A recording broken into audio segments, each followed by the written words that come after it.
Welcome to Off the Binge, your ultimate seasonal anime podcast. Each week, we deliver top recommendations, hot takes, and in-depth reviews of the latest episodes from this season's lineup. Join us as we give you your weekly dose of anime coverage. Welcome, viewers, listeners alike, to our Off the Binge podcast. I'm your host, Crash, aka the Hispanic Assassin, aka the Hispanic Gooner. I don't know why my co-hosts keep calling me that, but hey, I guess more nicknames for me. Your boy is Stupido loves romance and ecchi anime and loves reading it too. And oh boy, was there romance this week. Ladies and gentlemen, let me tell you, the sexy soft kisses, the forceful penetrations, the side pieces pushing their way to be the main girlfriend. So much to discuss with you all, and I'm not going to stand on business.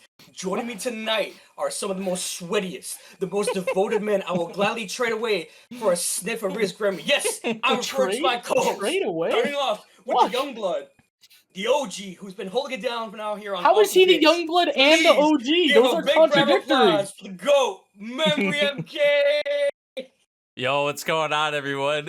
Crash with the God tier intro. I'm used to him coming in with some more energy, but I feel like he picked it up as it went along. For sure. Out really low. Yeah, but what's going on, guys? Back for another podcast, of course, Off the Binge, and excited as always for our discussions. And we do, as you guys can probably tell, have a special guest, which we will introduce him here in a little bit. Also, I gotta say this: not off the binge, Weebs and Dweebs is coming back.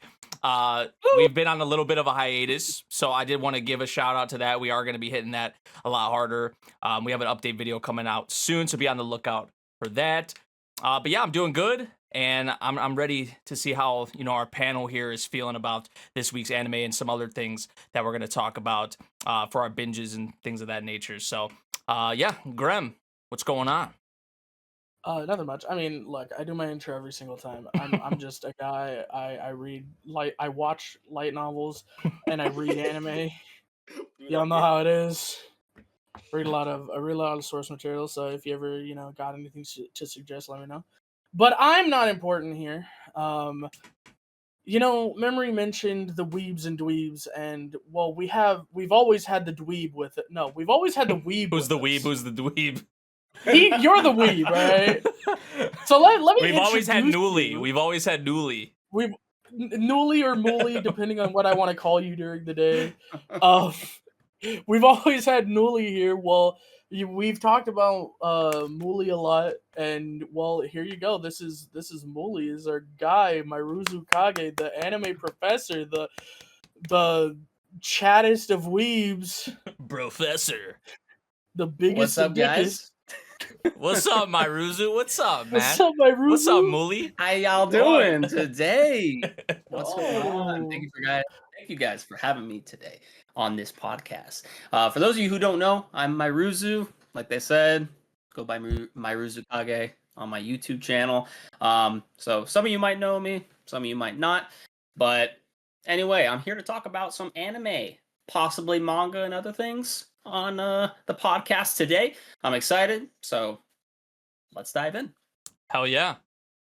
So yeah, this is your go-to seasonal anime podcast where we dive into the best, the worst, and the hidden gems of each anime season. And last week, I don't think we didn't have anything. We literally skipped it. Yeah, we literally looked at the segment and said, yeah, fuck that. And we kept going. But that changes with this episode because we do actually have some things to talk about that we've been binging and watching and all that. And the first thing actually is something me, Grem, and our guest, Mairuzu here, all watched together pretty recently. We have been a bit spotty when it comes to, keeping up or, watching the episodes of Space Brothers, but we did watch more of that. And I think in particular what probably most of y'all want to talk about, is the episode with Serika that we watched, which was... Bro, I mean, that was a field trip. Even though I've saw that bit, obviously, it still stung for sure watching that. And I feel like a lot of the episode was really just like complete silence, especially for like the as the episode got further on. I feel like just none of us were really talking, and then at the end of the episode, you were just like, damn, like that hit, like that hit. Yeah. And we had to watch one more episode because it was like, man, like it has to be more lighthearted. It has to be more feel good. I couldn't watch it at one point. Yeah. Like, I think mean- even when we were watching, I was like, you want me to stop? Like, I'll stop. Like, if we need to stop, like, we could take a break. Like, It was that, like, it was, dude. It was sad, bro. It was sad, but it's an episode that involves just like it's pretty depressing. And if you're going through some like personal hardships like I am right now, I'm not gonna say what it is, but if you follow me on Twitter, you probably might already know. That's how like relatable it is. Yeah. And that's what kind of stuck me. So Nate was just kind of like, hey, are you sure you want me to stop here? And I'm like, nah, just keep going. Just keep going. So Yeah, it was one of those episodes for sure where like, and that's the thing I like about like even these episodes we watch, because you know each of the members are getting like their calls back to see if they made it or not. Right. And I feel like you really got a different kind of story with like each of them. Each different, you know, each of them have their different situations, their own upbringings, their own motivations. That's something I really like about Space Brothers in particular, is that they do a good job, I feel like, at focusing on the main characters, but also a lot of the side characters as well, and kind of like their situation, their, you know, their family, and just like even our boy Kenji with his family, right? Yeah. And just I love that family, dude. That family's so awesome. But then like Sarika's, it did hit a bit more because of obviously the situation with her dad, and I feel like that would hit for a lot of people. It doesn't even have to be, you know, involving your father. It could just be, you know, a lost loved one in general. So like that content was really hard hitting. Probably like recently, I know we've like I said, we've kind of been spotty with watching the series, but like in terms of the recent content we watch, I feel like that's been one of like the standout episodes, right? And you would think it would be like, oh, like when Muta gets the call that he made it, which was good, right? Or like he actually met up with they met up in the park. It was more personal, right? One-on-one, right? Not a phone call, right? Like you would think, oh, the main character, like surely when he gets it that he passed or he made it or whatever, like that's gonna hit the most. But really, I feel like Sarika kind of took the cake. Like her bit in particular, I feel like for me at least, it made a lot of an impact out of the ones that we saw with Kenji, Muta, and her. So yeah, the episodes we watched were really good, even though it was just about the characters getting like phone calls, right? Knowing if they made it or not. But the way they kind of did the backstories and then how their family members kind of incorporate into their lives, it was good stuff. So I agree. Yeah. What did you think, Grem? I thought all three episodes were good. I thought so I thought there were moments of each episode, because we watched what, 3? Or we watched 4. Yeah, we watched 4. Yeah, 4. Yeah. But specifically the 3 episodes involving our 3 main characters, or at least the 3 characters that I care about the most in the series. It was interesting to see like Kenji talk about how the world was gray. Yeah. And like it was getting that way, like his gray jumpsuits, and and that's like a really going like through the motions. That's like a way to talk about like depression that like Yeah. people don't like. People may not even like register that as depression, but like when you're stuck in a rut like that, that could be like depression. That could, and it kind of felt like that's what he was getting at, is that he was kind of like losing a little bit of himself, and he was losing motivation, and it was like slowly like draining sapping away at him, right? And he knew there was when some type of void that was missing, you know? Yeah, there was something that wasn't filled yet. And of course, the GOAT, if you're married, you hope you're married to someone like this. And if you're not, I'm not suggesting you guys get divorced. I'm just suggesting you guys fix that, because you really should have someone like this in your life. And what she did is like, nah, like I understand. I love you. You are not good right now. You need to like do your dream. I remember when we went and hiked up the Himalayas, like that was you know? Yeah. When we went up Everest, that was you know? Right. And like, when he fell into that, like, and this is a thing also that's super relatable, right? Like you go to your 9-to-5 job, you know, you come home, you like eat, you maybe like turn on a show or something, go to bed, you wake up the next day, you do the same exact thing. That's kind of what Kenji was getting at, right? Like you're just kind of going through the motions, and this whole time he's like, man, I know like I want something more, but it's just kind of like having that spark, or, you know, actually taking that step to kind of pursue that, right? And like Grem said, without his wife, Like she was the one who even like the whole exam bit in the test or whatever, like she kind of brought it to him, right? Like about how like Yeah. how you should do this, you should go for this. And without her, who knows how long if he even ever gets in the situation he's in now, right? Like he could have just still been living the same kind of life he was before. So I did like that bit a lot too. Like Yeah, one of the best like she's waifu material. Like you know what I mean? She's yeah. one of the best supporting like wives that you could probably find in anime. Like that Oh, for sure. like she's great, you know, Yeah. she's Also, great. I also think it was a very good understated like depiction of like depression. Mhm. Like Oh, no, whether or for not sure. he had full blown depression, whether or not like because he was still happy, right? And like sometimes it's not just being sad that is depression; it is staying in that rut and that Yeah. routine and not being able to break out of it, right? And it was a really good understated way to like show that. Mhm. Which I thought was fascinating. So I want to give some love. I know we're harping on the Serica content and it's deserved, but I'm like, hey man, these episodes were really good. Like all of them Yeah. were, right? Yeah. Yeah. Yeah. I mean, And then to honestly, get like go ahead. the content with Kenji and with Serika probably hit more than even the stuff with Muta. Like honestly, Yeah. It did. For Yeah. me it definitely did. yeah, Oh, I feel like it 100%. was definitely more like obviously, like I said, we all like love to see Muta, you know, make it as Oh, well. for sure. After It was a good scene. It was yeah, an after a amazing lot of the episode. doubt that he had right on himself, and he was kind of making it boil down to like, oh, like I'm just gonna have to rely on luck. But he earned this, you know, position, It also this call to Yeah. make it right. He earned that. It wasn't just luck, you know.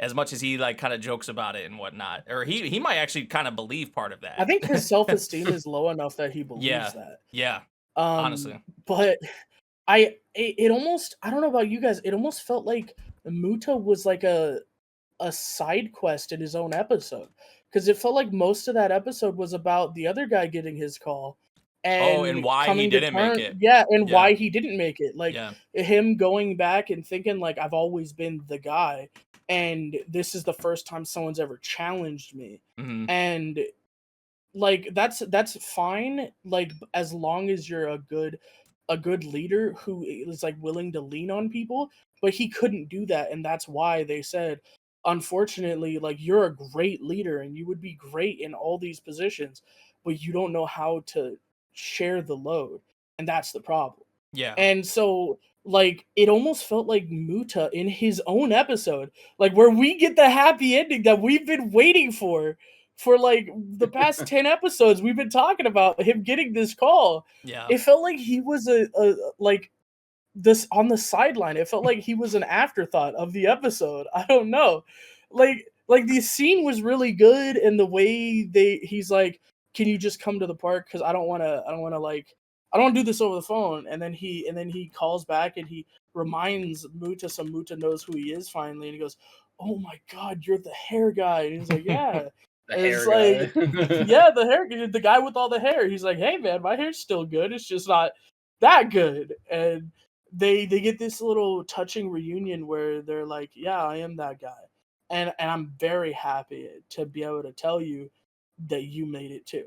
You're one of the lucky ones, which is a callback again yep, to the beginning of the series. So yep. like it was a good scene, but it still felt like an afterthought in the episode. It's so crazy. Yeah. Like, It's because we all knew that Muta was going to get in, and with the other supporting cast of characters like Serika and all that, I mean, I thought we like knew Serica and him were yeah, also it's getting like in, we so. kind of already knew because you know they are technically the main supporting cast, but You always they assume just that had MC is gonna make it. yeah, Yeah. and their backstory seems very questionable, you know, on how it's going to be built up. But then once you know you learn more about them, you're like, oh, okay, I understand them a little bit more. Yeah. But usually the main character in anime is or any story is always prioritized. You know what I mean? Yeah. But But no, when it comes down to side characters, like building like you know upon them besides them just being like as you mentioned Gremlin an afterthought for the most part, like when you put more substantial what am I trying to say here, focus. Emphasis. focus on the side characters. It just makes the world and the story more immersive. You know what I mean? Yeah, it fleshes it out. It makes it feel more alive for sure. Yeah. And I feel like that's Um, something like this series does a good job of, is like with a lot of the side casts, like they make it so easy for you to want to kind of root them on, like especially like Serika, you know, and it's something like in her position, like she obviously is going for something way different than like Kenji and Muta are, right? So for her, Right. like it maybe wasn't necessarily like a guarantee, right? That, you know, based on what she in particular wants to do in terms of like, you know, doing research and trying to find like a cure and all that for, I think it was like the condition that I think it was the brain condition, right, that her father had. So yeah, I do like how the series handles, like that's one of my favorite things. Especially as I've watched more anime and consumed more series, like I feel like I've reached a point where I definitely like characters is usually at the forefront for me, like how the characters are handled, and that's why I feel like I have such an appreciation for this series. And I feel like already, well, hopefully like y'all, you know, have kind of felt that or have saw that already throughout the series. I feel like, but it's something we're a that third of the way in, and I understand it's clearly what the author's going for, Yeah. which is really good to see. yeah. Yeah.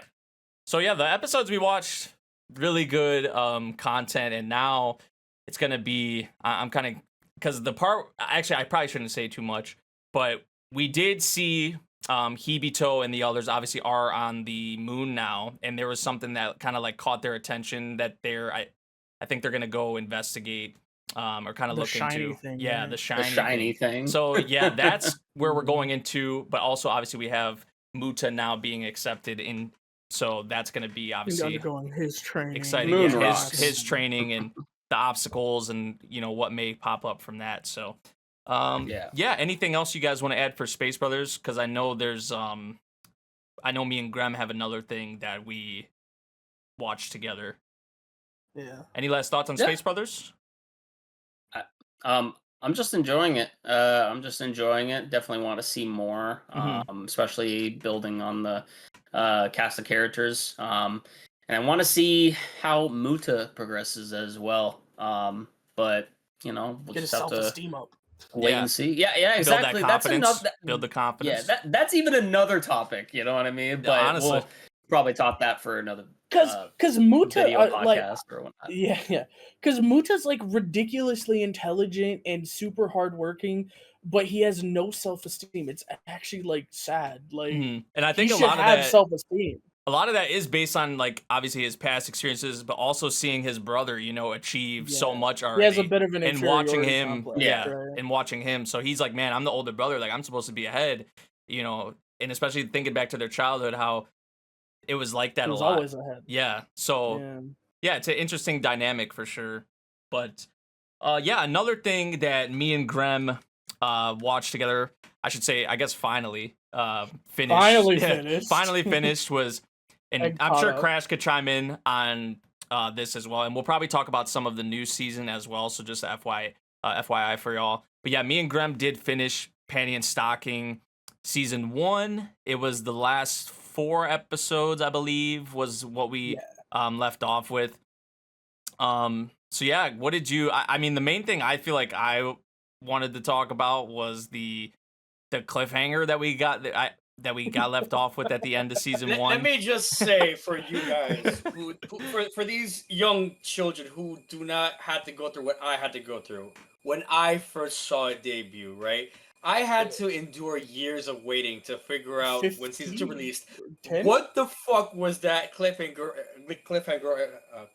over. Wow, can't talk. And why it happened, right? So, what I liked about the first episode is how they explained why, it was like, so why bad. Penny did, it is, but at least it is a lot more better explained than some other like animes that don't even do a better job of like bringing back like past stuff or even like explaining themselves up with their endings.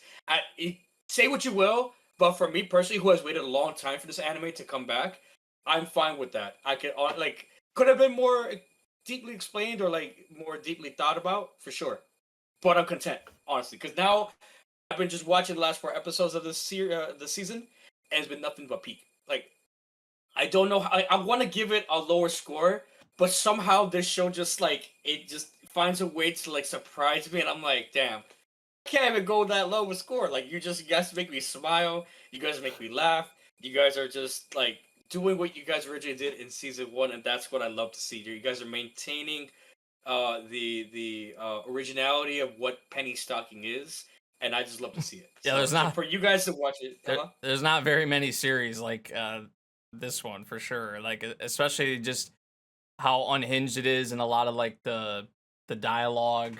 And me and Grem watched the dub, which that's another thing we could definitely talk about is the it feels so different. Yeah, it feels man. so different listening to the new dub for sure because they replaced like the whole cast. But yeah, like the cast in season 1, I mean, man, yeah, like it was. I actually really enjoyed the dub because at first I was like, okay, well, we'll kind of because people were saying like, oh, watch the dub when you do watch it, and that's what we did, and I'm just like, okay, in my head I was like, okay, we'll see, kind of how it goes. I don't really envision me maybe like sticking with it because I feel like most times I don't, but then like I'm like, okay, I kind of fuck with this actually, like I do really enjoy the dub, so we stuck with the dub the whole way through. Even now we're watching the dub as well, but yeah, I don't have as strong feelings about it, honestly. The new cast. At first we were like, oh, maybe they changed 1 or 2 characters, but then it's like you look and it's the whole cast. The whole gang. Which honestly makes sense considering when I'm looking at who the cast members are, there's been some drama with those specific people, so it's like, oh, makes sense. Get it. Yeah. But the references in this series, they're unhinged. Yeah, like man. the Fast and Furious reference we had. Dude, the Fast and Furious. That's all I really. Absolutely cinema. Like this show just. Even the first episode with like Penny being like a tsundere, I did not expect that to go down. Like I just love seeing that. I'm like, what my biggest thing for season 2 is what more ideas can you bring out to make it more fire? Because like the first maybe the last episode and even like this episode, like the first episode, like the first part, I guess you want to say was like okay, it was nothing crazy, and then you get like to the middle and the end parts, you're like, what the like I couldn't even fathom that they were gonna do that shit, but that's more of a discussion to go on. I just been enjoying it. I love the animation that's still maintained. I love the voice actresses too. Like I'm just glad Penny Stocking's back. I know a lot of people loved it and missed it. So yeah, like the freaking see you, like you knew the see you again was gonna come at some point. Because like with the Fast and Furious thing, I'm just like man, they're going off on their own ways, and it's like what like the fallopian tubes or whatever. Yeah, it zooms out. Yeah, like they're going on the road and they're going the opposite direction. You're like, wait a second, there's semen. Where are they? And then it zooms out, and I'm like, oh my god, it's fallopian tubes. Yeah, and I'm like, oh, bro, crazy, bro. It was crazy. But then even like some of the I'm thinking about some of the episodes at the end of season 1. I think the one that also stood out to me a lot was the episode where they did a lot of references to like they had references to like Elvis. They had references to I think it was like Kiss or something like that. No, there was the craziest. It was like in one episode they had a shit ton of music references. It was insane. The craziest part about that episode, in my opinion, is that half of the episode, no, like there was 4 parts about the dog, about Chuck. Yeah. Getting his ass beat by this other dog.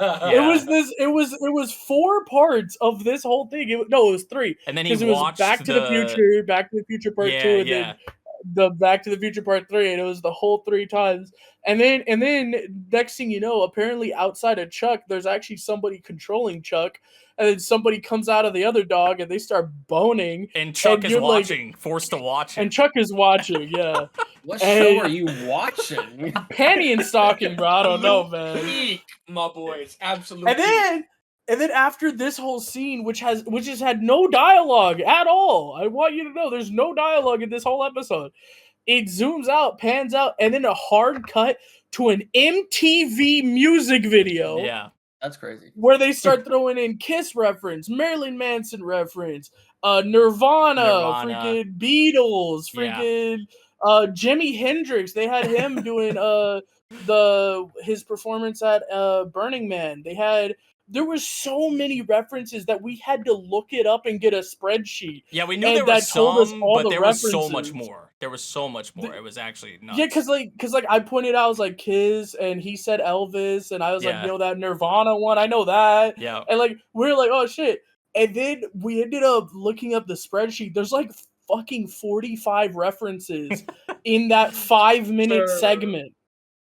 Like apparently her outfit, Panty's outfit, she actually had freaking the clip what's her from name? Yoko God. from Gurren Lagann. Yeah, Yoko. Yeah, Yeah. Yoko's That's hair cool. clip. It was Yeah. like what? Yeah, they Like, were just throwing in everything, and I feel like they do that in which this makes series sense. as a It's whole. a Trigger product. Yeah, right? yeah, like Trigger, Gynax, you know, I mean, man, they just had like the creative freedom, obviously, with this series. I mean, just They yeah. They absolutely. The things you would think would never happen. happen in the anime, I feel like happened in this anime. You know what it is? This feels like if Family Guy or like South Park was an anime.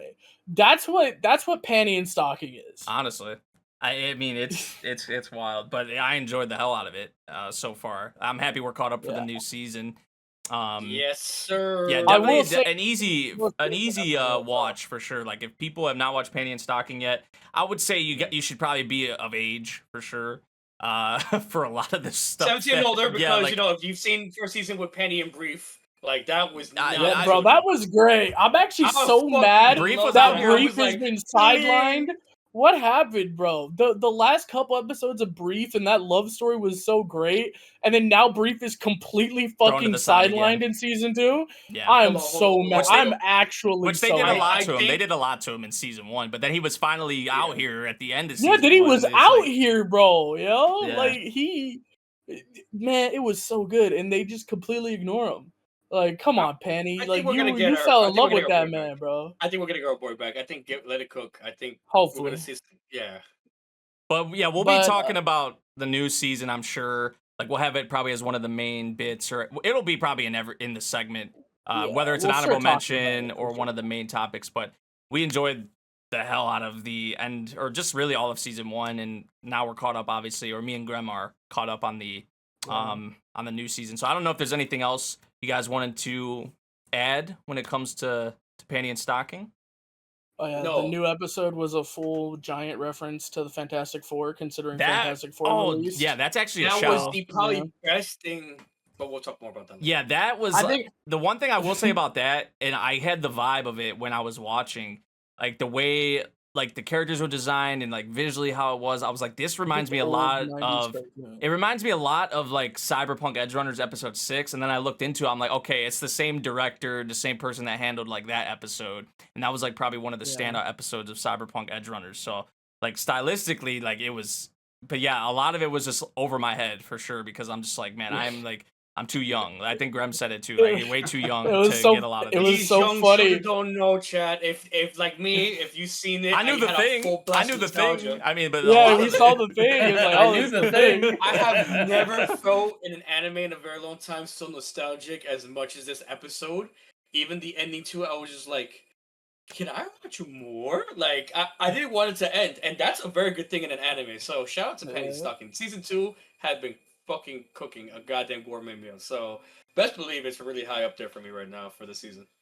Nice. Miles, anything you've been binging outside of, like, I know we mentioned Space Brothers. Is there anything else you've been kind of binging or reading or watching a lot of? Could be either. Binging wise, I mean, I've been really just watching stuff from this season. To be honest with you, but I would probably say, in terms of binging, because it did take me a little bit to catch up to, was the anime To Be Hero X. Okay. But now I'm finally caught up with that. I know I'm probably gonna get a little bit of a like boo here for right now, but I have been. I actually finished Boruto, the Naruto Next Generation manga. so, and the reason I've been doing that is because now I'm reading, which is Boruto 2 Blue Vortex, which is the sequel to it, and I have heard nothing but good praise from it. It's actually like doing really like extremely well in Japan right now. And from what I've seen, like it's definitely more of a mature like kind of Naruto feeling, which is very interesting. It's kind of crazy that once they finally deliver on the payoff of what they set up in the very first fucking chapter, that people are happy when they finally get back to it, right? You're Like, right. wow. You're right. No, it took. Look, okay, for anybody that doesn't know the situation with the Boruto manga, okay, the first chapter was this chapter that fucking blew people's minds away because we see Boruto, Naruto's kid, standing in front of destroyed Konoha, sitting there fighting against his mortal enemy, apparently, who apparently they're like brothers or some shit, talking about how his dad is dead and this guy did it and destroyed and like took out everybody he cares about, and it's like this whole epic sequence. And then guess what? They cut back and the entire fucking manga has nothing to do about this kid. This kid's nowhere to be seen. Yeah, you got, because you got to build up to it. You got to build up to it and whatnot. But hey, it's better than the anime. I will tell you that. I watched that for a little bit, and then Isn't there I dropped 300 episodes of filler already. Oh no, dude! Like, well, 3. There's been 400. There's been quite a bit, but let's just say that until episode 239, which I believe is the final episode, is when they actually included back to that first episode, which is that scene of the manga. So pretty much everything that you have literally seen, 300 episodes of filler. I wasn't even joking. Everything that you have seen has just been memories from the past. That's crazy. But but hopefully part 2, which is gonna come out, where 2 Blue Vortex is gonna pick up. That's when the actual good stuff is gonna get, because it is good. It is good. But more importantly, I would say, while that is good, we could talk about the end of Vinland Saga. I actually haven't finished it. Oh, you haven't finished it. All right, let's wrap, Miles. We can talk about. We can talk about. Well, the thing with, I don't know. We gotta cut some slack with Nate here though, because I know this is one of his favorite. Yeah, series. I really do not want to be spoiled. It was a bittersweet ending. It was definitely a bittersweet ending. You know, it felt like we could have more, but yeah, it definitely could. It was it ended off on what, chapter 200? No, it was more than that. Yeah. I think it was that. Yeah, it was a little. It was over like 230 something. It was something. Yeah, weird. It was a good ending. I would agree with Gremlin. We could have definitely had more. But I think it felt really abrupt. I don't know. Yeah, I think there definitely could have been more, but I think it ended, on a good note. Yeah. So it's so hard to like. It's so hard to say anything. Yo, remember, you want to take off your headset for a couple seconds? I'm watching the anime, guys. I did see Yukimura went to the place where Vinland was, though. I saw like a video that Kodansha put out. Nice. That was actually pretty cool. Yeah. That's awesome. Like, some shit. We can come back. We can maybe come back to this. I feel like, and have a one-off thing. Like, I'd be down for that. Yeah, to have like a one-off thing. Vinland Saga, because I love that. Invite our boy back and do a one-off about that. Yeah, because I'll talk about Vinland Saga whenever. Honestly, but no, I agree. When he gets caught up, we should talk about it. Oh yeah, for sure. If it was like most other series, I'd just be like, "Go ahead, bro." But it's Vinland Saga, man. It's Vinland. Yeah. And if you guys want to see an actual live reaction or just an actual video on YouTube talking about Vinland Saga, let us not download. I can't talk today. God, let us. We might do it on the Weebs and Dweebs channel. Oh yeah. We might do it on the Weebs and Dweebs channel. Who knows? Weebs and Dweebs. Weebs and Dweebs. Grem, I know you had some other stuff, right, that you were binging. I binged all of WotaKoi. Yeah. Love is hard for an otaku. WotaKoi. And when you talk about when you talk about characters being really important, I actually so this is a strange anime to me, because typically with rom-coms you love the main couple. I'm gonna be honest, bro. I could give 2 shits about the main couple in WotaKoi. Like, they're a bad couple compared to the other 2 couples we get in the series, if I'm honest. Like, I love the cosplay girl, the Fujoshi, and her mans, the silent otaku. They're so good. They're so adorable. They butt heads. and they used to be on the volleyball team together, and like, oh, it's so adorable. I love their dynamic. I love everything about it. And then even the other group, our main characters, little brother and um this girl he thought was a dude. Valid. They get together and they go to the Definitely looks like a Valid. dude. They play games together, and he kind of like adopts her, like you, like all these extroverts adopt us. You know how it is. Um, it was really cool and it was really cute, and I felt like the whole time, that entire series, I was like, man, I wish our main couple showed any affection. Anyway, no, I mean, my it favorite was a couple. good. My favorite couple's not even them. Like, I don't. Oh no, it's I don't the agree with them being your least volleyball, favorite. right? Obviously, I can't control how you feel. That's how you feel. That's fine. It's your Yeah, opinion. right. I don't agree personally because I would probably say they're my second. But Hanako and Taro, like, they're the number one by Oh, far. for sure. Yeah, like 100%. they're by far my favorite, and that's all that really matters. So Yeah. it's a fun I mean, I series agree. though. I haven't watched They're it in a awesome. minute since it first came out, but it's already been probably like 6-7 years, I think, since season 1 came out, which is kind of crazy. But yeah, I did enjoy that series quite a bit, honestly. Especially, like, I think we talk about it a lot too. Like, it's refreshing to have like an all adult cast, Yeah, so for good. sure. So, and a lot of them have some, relatable hobbies and things of that nature, of course. So. Except for the Fujoshis, I don't get it, guys. I'm sorry. I don't get the Fujoshi hype. I'm gonna be real. I don't like watching guys kiss guys, even in manga. Sorry. Hey, everybody Anyway, has their own It's not taste. sexy kiss the homies goodnight, but that's not. Hey, don't yuck, they're young. Different strokes for different folks. Different strokes for different folks. But yeah, anyway, this is your go-to seasonal anime podcast, where we dive into the best. I think we worst already seasons said of the that, buddy. Season, and we're going to our other thing. Uh-oh. Don't worry, I got this. I have another thing to talk about, guys. You guys, a lot of people have asked me, what are you binging right now, Crash? And I'm gonna say nothing, because I am behind on my anime as well too. So be advised, audience and listeners, we review seasonal anime coverage from Monday, July 27th to Sunday, August 31st. Time codes will always be provided. We're gonna leave a little August 3rd? warning Is right that now. what? August 3rd? I said August 3rd. Okay, I thought you said 31st. I got a little scared. I was like, man, that's a whole month of anime. If I said 31st, that number right there. No, you're good. You're good. The same. August 3rd. Excuse me. I will leave a little warning right here. Major spoilers coming up. So if you guys have not caught up to your anime and do not want to be spoiled on anything that we're talking about right now, get the fuck out of here. Or you can just skip on to another part of the the podcast, so you can avoid spoilers. And I did forget to mention. I should have brought it up. That's my fault. We are missing some co-hosts here. They will be dearly missed. They're part-timers. I don't know what else to say. You got some part-timers. Yeah, someone's in an island. The other one's like watching women. I don't know what to say anymore. So, may they rest in peace.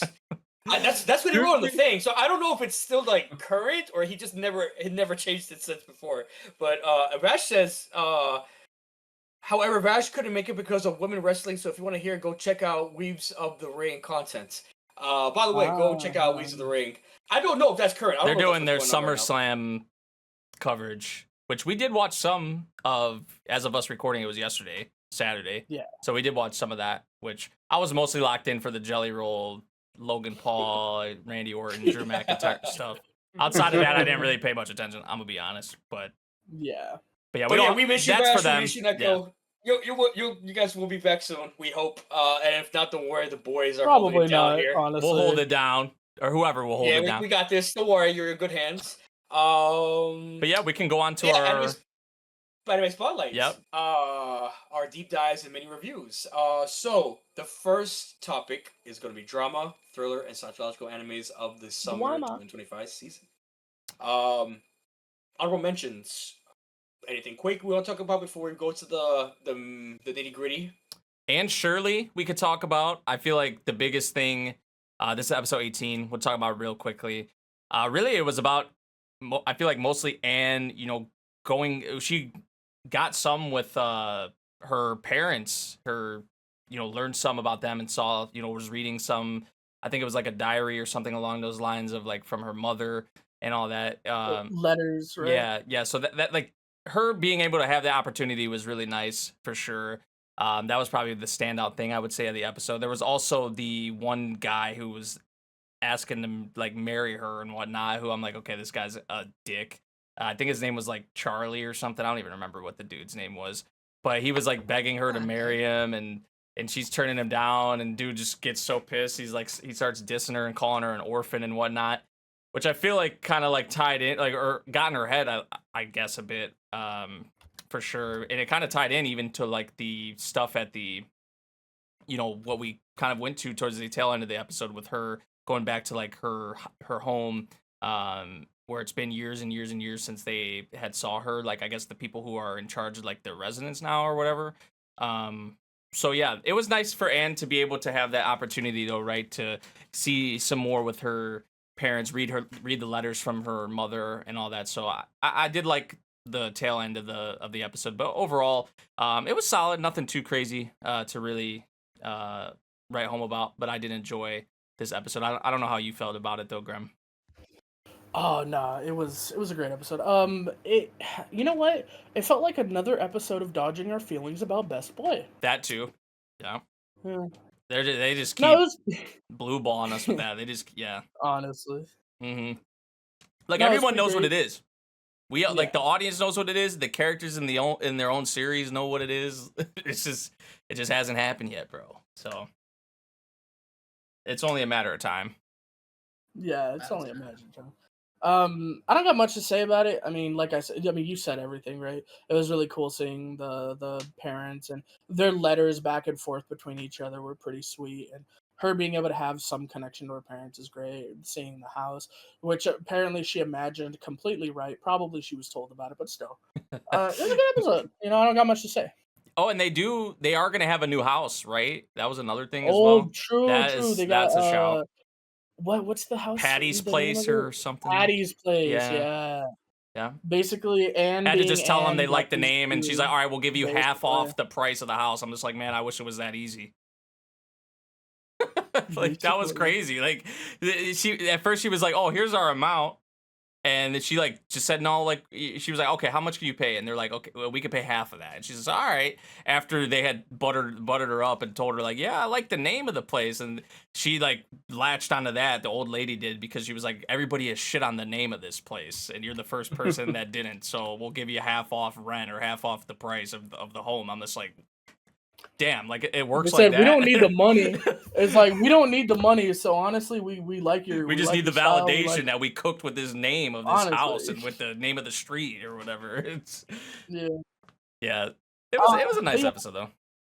So it was a nice episode. It was just nothing super like jaw dropping, I guess. Mm-hmm. I'm good. Do you have anything? Did anyone besides me watch Hotel Inhuman? I didn't. I'm behind personally on the recent episode, so episode 5 I'm not up to date with. I am not then watching that. Oh, I don't even know what's it about. it's basically about these assassins. They run a hotel and they help other assassins. It's pretty cool. This episode was really interesting. It's our boy's first full year. We get to go with this assassin who had amnesia. They help him remember, and he ends up his mission was to kill the person he's here with, and well, he kind of is in love with her, so you know, we kind of abort the mission. Our boy steps in, and it's a happy ending, and it's kind of cool to see him start to understand that these assassins have a bit of humanity to them, and then start to sympathize and empathize with them. And it's like, okay, well, fuck, I guess I can't just hate all these guys as these monsters, because some of them, like, they're not. And I feel like that's what we've been getting these past couple episodes. So I mean, it was a good episode. I recommend Mairuzu, if you have a chance, check it out. It's a pretty fun series. But yeah, that's about all I got for that. Because I mean, I don't want to harp too long on something only I've seen, right? Mm-hmm. Rascal does not dream of Santa Claus. Let me, if you guys don't mind, I just want to say something real quick about this. I think this is one of the more better episodes this time around, and honestly, it brings it right back around to like full circle in the sense of like where we stand now with Bunny Girl Senpai, because the whole series, like season 2, was dragging on for a little bit, and I was like kind of losing the point. I was losing a little bit of faith, and I was like, I really like this anime, and I don't want to like not give up on it. But this episode actually gave me a lot more faith. Like, okay, cool, we're getting back to the roots of of adolescence, puberty syndrome. Excuse me. Of like what's going on around the world when you're so stressed out or just dealing with a lot of stuff. We got some more deeper relationship with with Mai and with I forgot his fucking name. Sakuta. Sakuta. Thank you.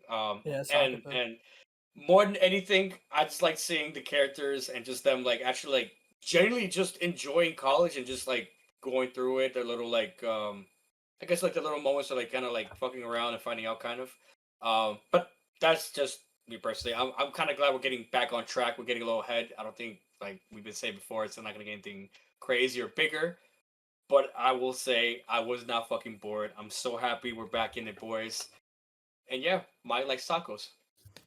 Yeah, this episode was probably one of the better ones for me personally, especially like seeing a lot of like in the household, right? Seeing all of them kind of interacting together and like with the different food and like obviously like my Would you like to take a bath? yeah, or... that Zuki with that was like the classic Bro, or I me was or me. crying. Yeah, that whole thing. Yeah, that's Would just you a like- classic. I think she stopped short of the Yeah, or me and yeah. said or Yeah. like something else. Like yeah, She would not dare say that in front of Mai. I would have been like, Mai would have no skinned her alive, way. brother.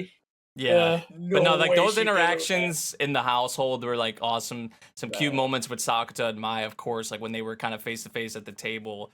So I did like a lot of that, those interactions, especially like even like the different kinds of foods that Sokka was talking about, like, oh, like she must have made this and she must have made this, she must have made this.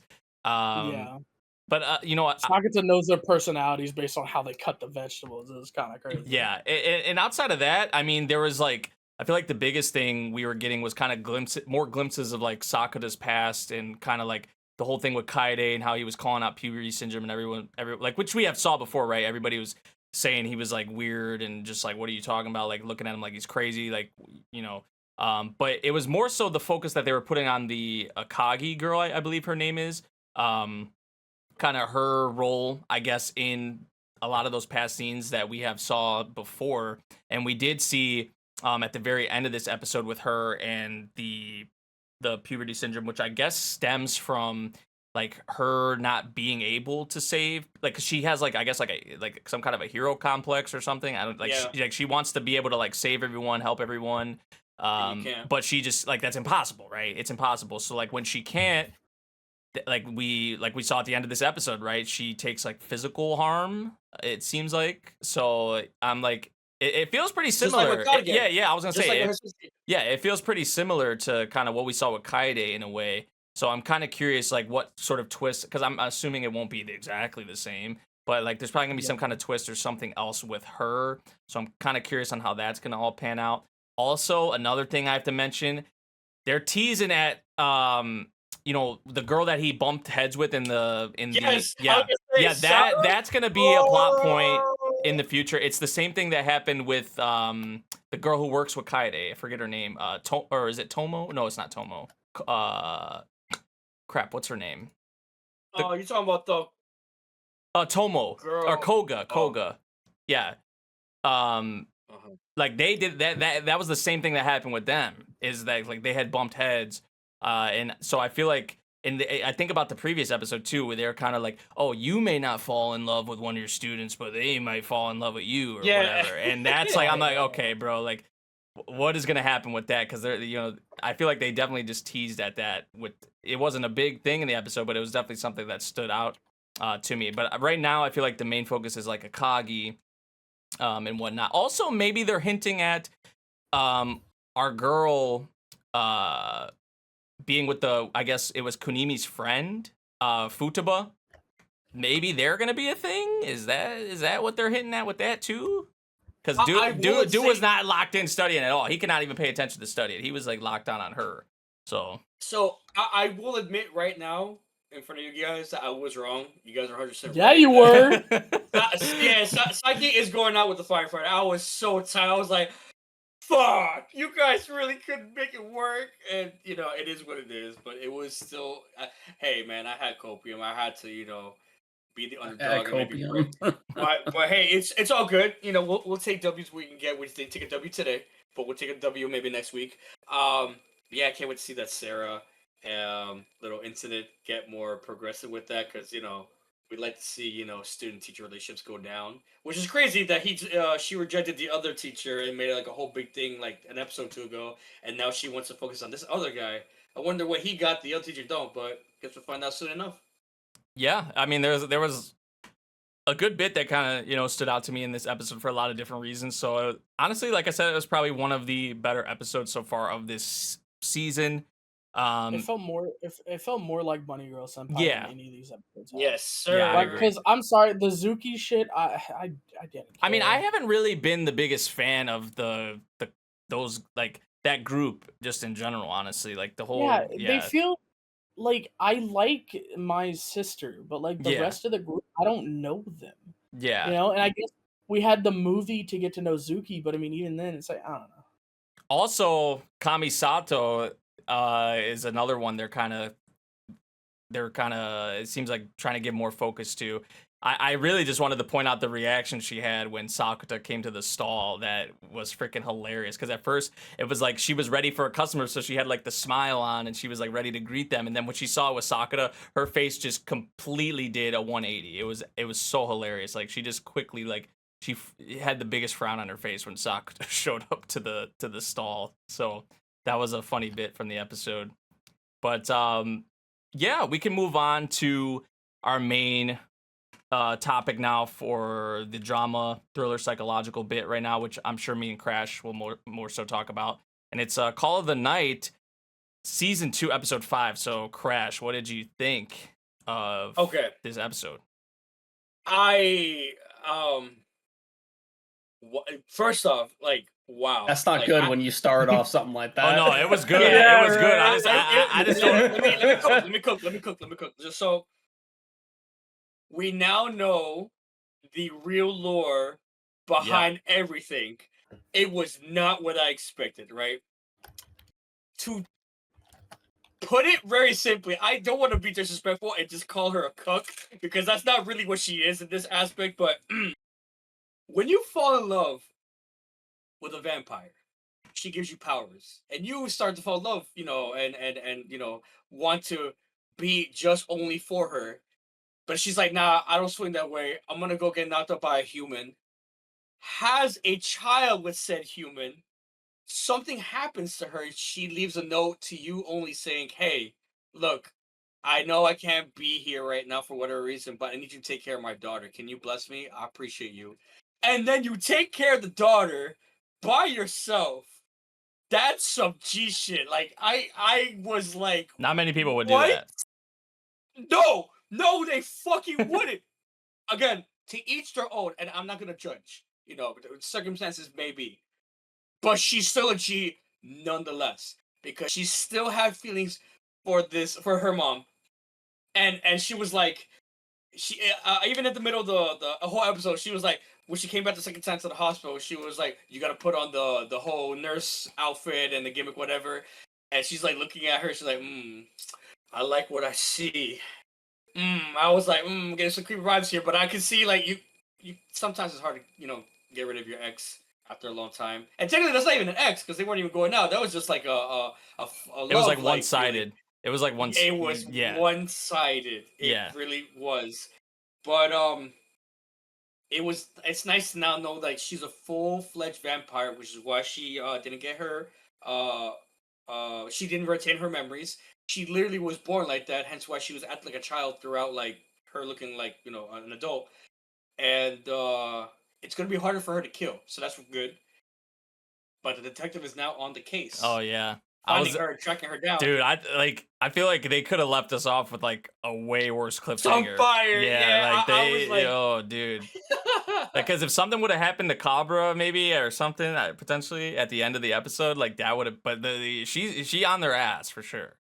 Which I'm excited about that. But like, I mean, yeah, the biggest thing, like, we were kind of bamboozled, right? Because we were thinking, like, oh, like, was that Nazuna in the previous episode, right? Like, her and the nurse get It up, and wasn't yeah, Nas. and it was, Even I it, was saying too yeah, about the voice actress. It was like two different people. You guys like, oh, maybe she, yeah, shout out to Sora changed the Arabia tone. I because think I I love said her. it. Yeah, I was like, oh, maybe she's going for It different. wasn't even her, Yeah, and I so was like, that was a bombshell I, for sure. Like with Nazuna, that being her mother, and her being with a human, right? Like it was a human that she, had a baby with, right?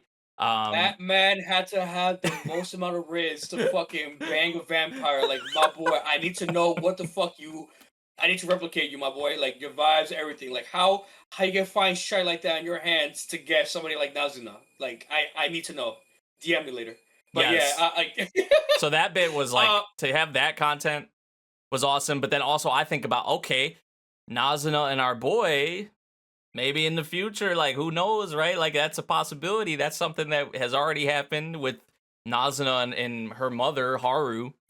So who's to say, like maybe they, if our boy doesn't ultimately like turn into a vampire or gets turned, that potentially could be something down the line that we see. That's probably way further on, but that content, yeah, definitely a huge bombshell. Kabura taking care of Nazuna, and a lot of Nazuna reminding her of her mother. It's almost like a 1-to-1 sort of deal.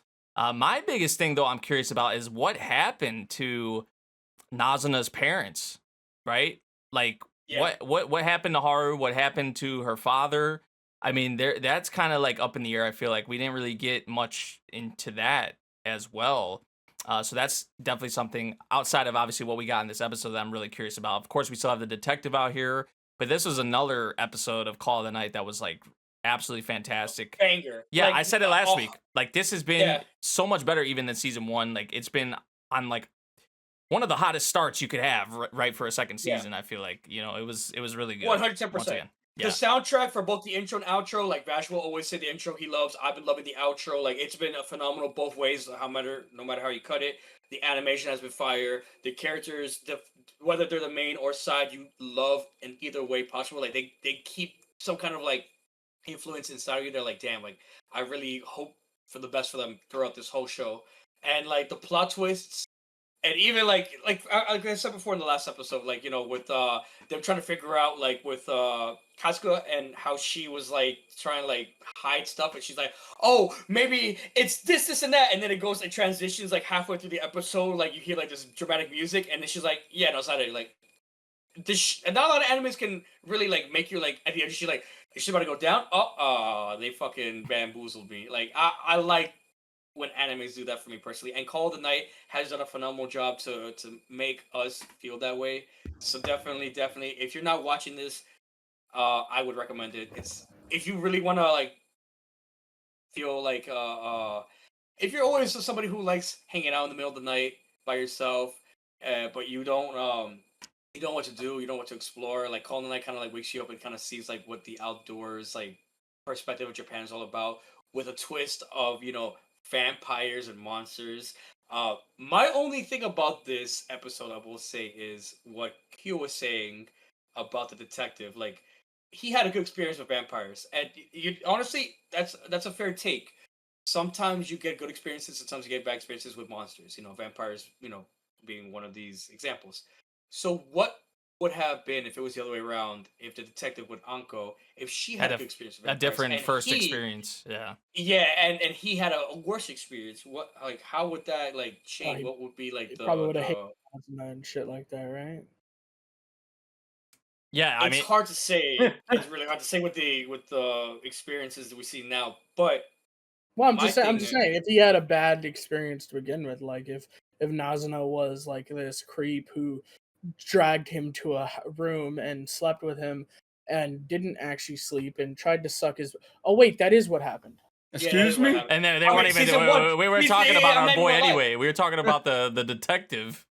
Oh, okay, no, he's not wrong. I mean, because the detective has a grudge against like the vampires because of what happened in her past, and that's what our boy was saying. Our boy was saying like if she would have had a different experience with the vampire, right, would she be the way she is now? That's kind of what that whole bit was about. Yeah. I know. It's just too. I really want to know, like, I guess who killed her parents, but I think it was Or her said, parents like, might still be alive. We don't know, right? I feel like that's kind of up in the air. I would assume she, like, something tragic had happened. Because she, what? like, you don't go on a Nazuna- revenge, like, killing streak, like killing people, like vampires in the middle of the street like that, like using like their belongings, their past belongings that they used to remember themselves as a means of a tool, and then just go like psycho killer on them like with a knife, like that. That was like OP for me, even saying. Because Nazuna's in what, they've said she's in her 30s or 40s, late 30s. So her 40s, dad could still, like, I don't know about the mom, but like the dad could still be alive. I feel like he'd probably be pretty old, but like he could still definitely be alive. I'm talking about the detective. I'm not even talking about Nazuna. Oh, I thought you were talking about. What, oh, okay. No. I'm talking about like what had happened to her family that made her be like to make her become the detective and hunt the vampires. Oh, okay. Yeah, I mean, but there's still a lot we haven't saw with her, of course. Yeah. So there's still a lot in the air. Like there's more. You feel like you get an answer to the questions, and then you end up with more questions, and I'm just like, all right, I gotta wait a whole week to figure this out. Cool, that's fine. I'll wait. But low key, I'm like, fuck. Damn it. Okay. Speaking of something we don't have to wait for any answers, because it's over. Right? Finally here. Takopi's Original Sin, episode 6. Here we go. The finale. It's over. Miles, what did you think? I was gonna say, I feel like, yeah. He's been sitting here for a minute. He's just sitting here for a minute. Unfortunately, we've been being bad. I'm not bad host. Everything. I'm sorry. No, you're fine. You're fine. But this is one definitely we can talk about. Yeah, we can talk about this one. Yeah. So, from what I have seen over on the Twitters or just social media in general, there's quite the community is very mixed on the ending of Takopi's Original Sin. Personally, as a show in general, well, first off, before I mention that, Takopi's Original Sin, when it aired, had like I think a 9.8 rating, right, on IMDb. Oh yeah, like I don't know if you and I don't know if you guys have recently heard, but because of the most recent episode, it is now being reviewed bombed. Oh, I mean, people are petty. People are petty. They hate to see you winning, you know. Yeah, exactly. So, but yeah, in terms of the show in general, I think as a whole, I really enjoyed it. It was probably one, in my personal opinion. And again, I'm not watching everything, so I mean, you know, there's going to be differences of what everybody thinks. But in my personal opinion, it is definitely one of the better shows of this season. The ending of Takopi now, in terms of, you know, how we can all talk about like the show in general, it left off on a bittersweet ending for sure. Yeah. And it, like I said, I enjoyed it. It left off on a bittersweet ending. But to go more in length in it, I'm gonna have to have you guys kind of chime in on your personal thoughts before we dive into, like, dissect it more. Yeah, what did you actually think about it? What did you think about the ending? And then we'll go ahead and dissect it more. So the ending, I mean, I think we talked about it last week, is that, like, you know, these characters definitely deserved a good, you know, something like this, right? This ending, there's, like, I feel like it, like, there's hope, right? Now, we don't know exactly, like, but they're kind of off on the right foot now, right? Like, there's, obviously, we saw at the end of this episode, like, they're spending time together. They still kind of give each other shit. You know, Marina more so giving, you know, Shizuka shit, it seems like. But she, but you know, they standing her ground. Yeah, but it's it's not. like, Yeah, it's just like friendly banter kind of a thing, it feels like, right? It's not violent. It's like us calling him the Gooner, right? Yeah, exactly. Like so like that, like they're definitely, like, in what we have now with Takopi obviously being able to go back, this has allowed, obviously, for, you know, there's hope for them in the future to live a better life. You can even include Azuma in that as well, like all three of them, you know, but especially I feel like Marina and Shizuka, which was the whole originally Takopi thought it was for Shizuka, right? But then obviously we got the bombshell with the original timeline with Marina and Takopi remembering that. But really for the two of them in particular, right?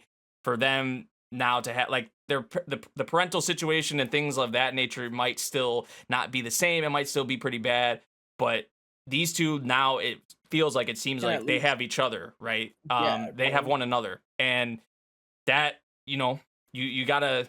It's nice. It's nice to be able to have that in comparison to a lot of the things that we saw, in the series. It wasn't as maybe grand as like I think Gremlin wanted to see, with the OP and Yeah. them being all like, with the one of the I think it was one of the gadgets. Happy. Yeah, the happy gadget that like Yeah. with the band, bringing them together or whatever, the string. It wasn't all like that and all happy and just them being like the best of friends, like some SpongeBob and Patrick type shit. Like it wasn't like that. But it did leave like that's something us the viewer could be like, okay, like I could see that, I can imagine that happening right down the line Yeah. with the path it seems like it's Realistic. going down. So It was more Yeah. realistic, yeah. It was more yeah, it was less idealistic and much more like real and Mhm. dark and gray, and it was a happy ending. They had hope, but Takopi isn't there to see it. yeah, And considering it was this I whole don't think there's story any is problem with called. that. Yeah, I don't think there is, right? I think that's kind of like part of the like lesson. Like Takopi kind of messed it up to begin with. Yeah. He kind of broke the laws. He kind of did things that were very questionable, highly like wrong, especially for his people, and he kind of like got turned gray by the world. I liken this last week to like Hunter x Hunter. Like we get this really like pure character getting completely just muddled and destroyed and turned to this darkness because of the gray that is life. And so that's kind of what happened to Takopi, and as much as it's like it's sad, it makes a lot of sense for the way everything to go back, and like how this resolves is Takopi himself Yeah. sacrificing himself to make it happen. Yeah, Again, because kind like, of yeah. yeah, go ahead. I was gonna say again, kind of parallels like Gon's story, right? Like what he ended up doing, and like how he's basically not the main character of Hunter x Hunter anymore after Mhm. what he does. So like it kind of really mirrors that. I know it was funny watching the boys' faces when I brought it up last week, but I mean it's a good parallel. I think it really shows that. hmm yeah. Yeah, I I mean, mean, my biggest thing was like, sorry, Miles. my, no, my, you're big- good. You're my, good. my biggest thing, because like I wanted to point it out because Grem did mention that with Takopi kind of like that was my biggest thing. I feel like if complaint or if anything, right, with this final episode was just how convenient I feel like a lot of It was very yeah, like convenient, how a but I lot of mean, this That's what a kind lot of of people were saying. yeah, like how this kind of panned out, it was very convenient. Like even when I was watching, I'm just like, okay, like you can do that, like, yeah, like, I guess But- that's a thing. But that's the thing. Nobody said anything up until now. You know what I mean? That, oh well, that's convenient. The thing is that Takopi, like, he wanted to make Shizuka's life better, so he tried to reset the timeline. Then he wanted to go back and reset Marina's timeline because he saw that she was sad. And then he was like, oh shit, Ozma is sad and whatnot. So then the final timeline in which he could, reverse or make or whatnot was for everyone to be happy in the end. And by the end, like, not everything was technically fixed. Each person has their own, Issues still. problems, Yeah. their issues and whatnot. But at least, in the end, there's some, men's, so to speak, that can be There's hope. there's hope. Essentially. No, exactly what you said. Yeah. You know what I mean? And I think that's what the happy little ribbon is shown in the little opening right there. oh, No, but I think that's, I see where everybody's saying like, oh, the ending is just very coincidental. But again, like, it's very coincidental for, the timelines to be changed constantly to begin with. So, I mean, yeah. everybody did say it up until this ending just because, they didn't agree with the ending. But yeah. Crash? Been There was kind a of quiet there, pause my boy. What's up? Kind of quiet there, Nate. Yeah. So I wanted to cry a lot when I saw it. Like I really did. I held back my tears as much as I could. Like Remen said, it was very sad. Like I mentioned before in the last episode, and this is very debatable. I'm not by any means saying that I'm correct. I'm just saying, putting it out there that, like, some stories are not gonna have a great ending. Yeah. Was this a great ending for everybody? No, and that's 100% factual. Yeah. Would you say that it's a Everybody's good split. ending, at the very least for the girls? For sure. But when you really look down at what had to be sacrificed to get a good outcome for the girls, I don't consider it a good ending by any means. Takopi, his original sin, he made a mistake. We all make mistakes. Whether you're an alien, whether you're human, we're gonna make errors, and that's okay. You shouldn't belittle yourself. You shouldn't bully others. You shouldn't hurt others, to get ahead or be above because so and so reason, right? But Takopi, throughout his perspective of showing, sorry, there its perspective on, seeing positivity only, and not like understanding what it is to be bad or evil or just doing because the biggest thing about this anime in particular is seeing how the world is so warped and so downright bad through perspective of an innocent alien that only knows positively of its life. So for me to see, that positivity being sacrificed to better others, it's realistic. That does happen. A lot of people have good in their hearts and try to do what they can to make other people happy, sacrificing their own love for others. It sucks because those other people can't get it by their own means. They need to rely on others to get that. The world becomes happier, but at what cost? Your own beneficial love and needs that you put onto others. You look out for the homies, but do the homies look out for you at the end of the day? And for Takopi, it wasn't the case. He did what he had to do. I'm sorry, it did what it had to do. It sacrificed itself. Used the camera one last time, which I did not expect. I will say that I expected to go a whole different way.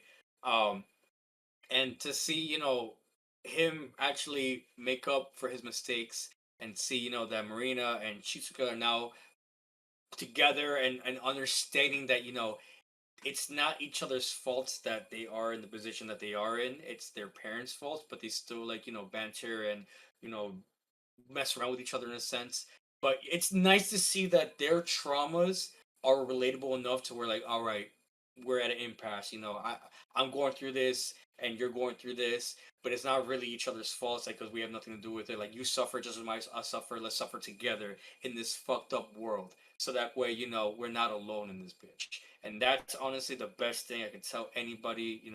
Takopi was like, an example in a sense, but in real life, with somebody going through it, she sort of said it perfectly in the beginning of the episode, like, what do I do when I lost my mother, my father, when I lost Chappie, when kids bully me, when I have nobody? What do I do? And that's a really important thing to take away from this anime. That's a lot of people in the world do not know what to do when they are suffering, when they're alone. And Yeah. my biggest thing I tell people throughout that, like, in real life, is there will always be somebody out there to help you out. The It may only be the thing you person have you to do, least expect, or yeah, and it may be the the time that person it it may happens. be your own enemy that you actually, you Yeah, know what I mean? Like, and it's kind of like that. the time it may happen may be unexpected too.